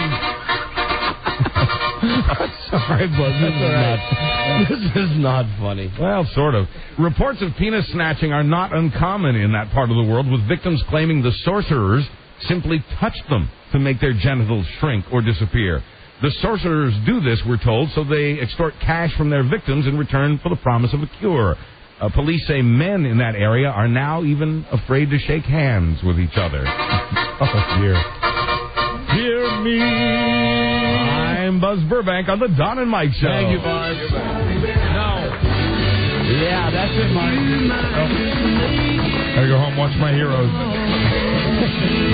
Godspeed, Don Zimmer. That's it. We'll see you tomorrow with the brand new episode. Good day to you, sir, and get well, Buzz. Thanks. Good day to you, sir. Good day to you, sir. Good day to you, sir. Oh, don't give me the come on. He did the come on. I'll find it, too. Pee Wee Herman. Pee Wee Herman. Pee Wee Herman. Mm-hmm. All right, are you ready? I've got to get Miss America some sunglasses. Dun, dun, dun, dun, dun, dun, dun, dun, dun. We're out of our minds. PM. Heaters. Till we meet again, this is Sammy Davis Jr. saying, be kind, be nice, and I hope the next performer has the pleasure of having as nice an audience as you've been tonight. And let me leave you swinging.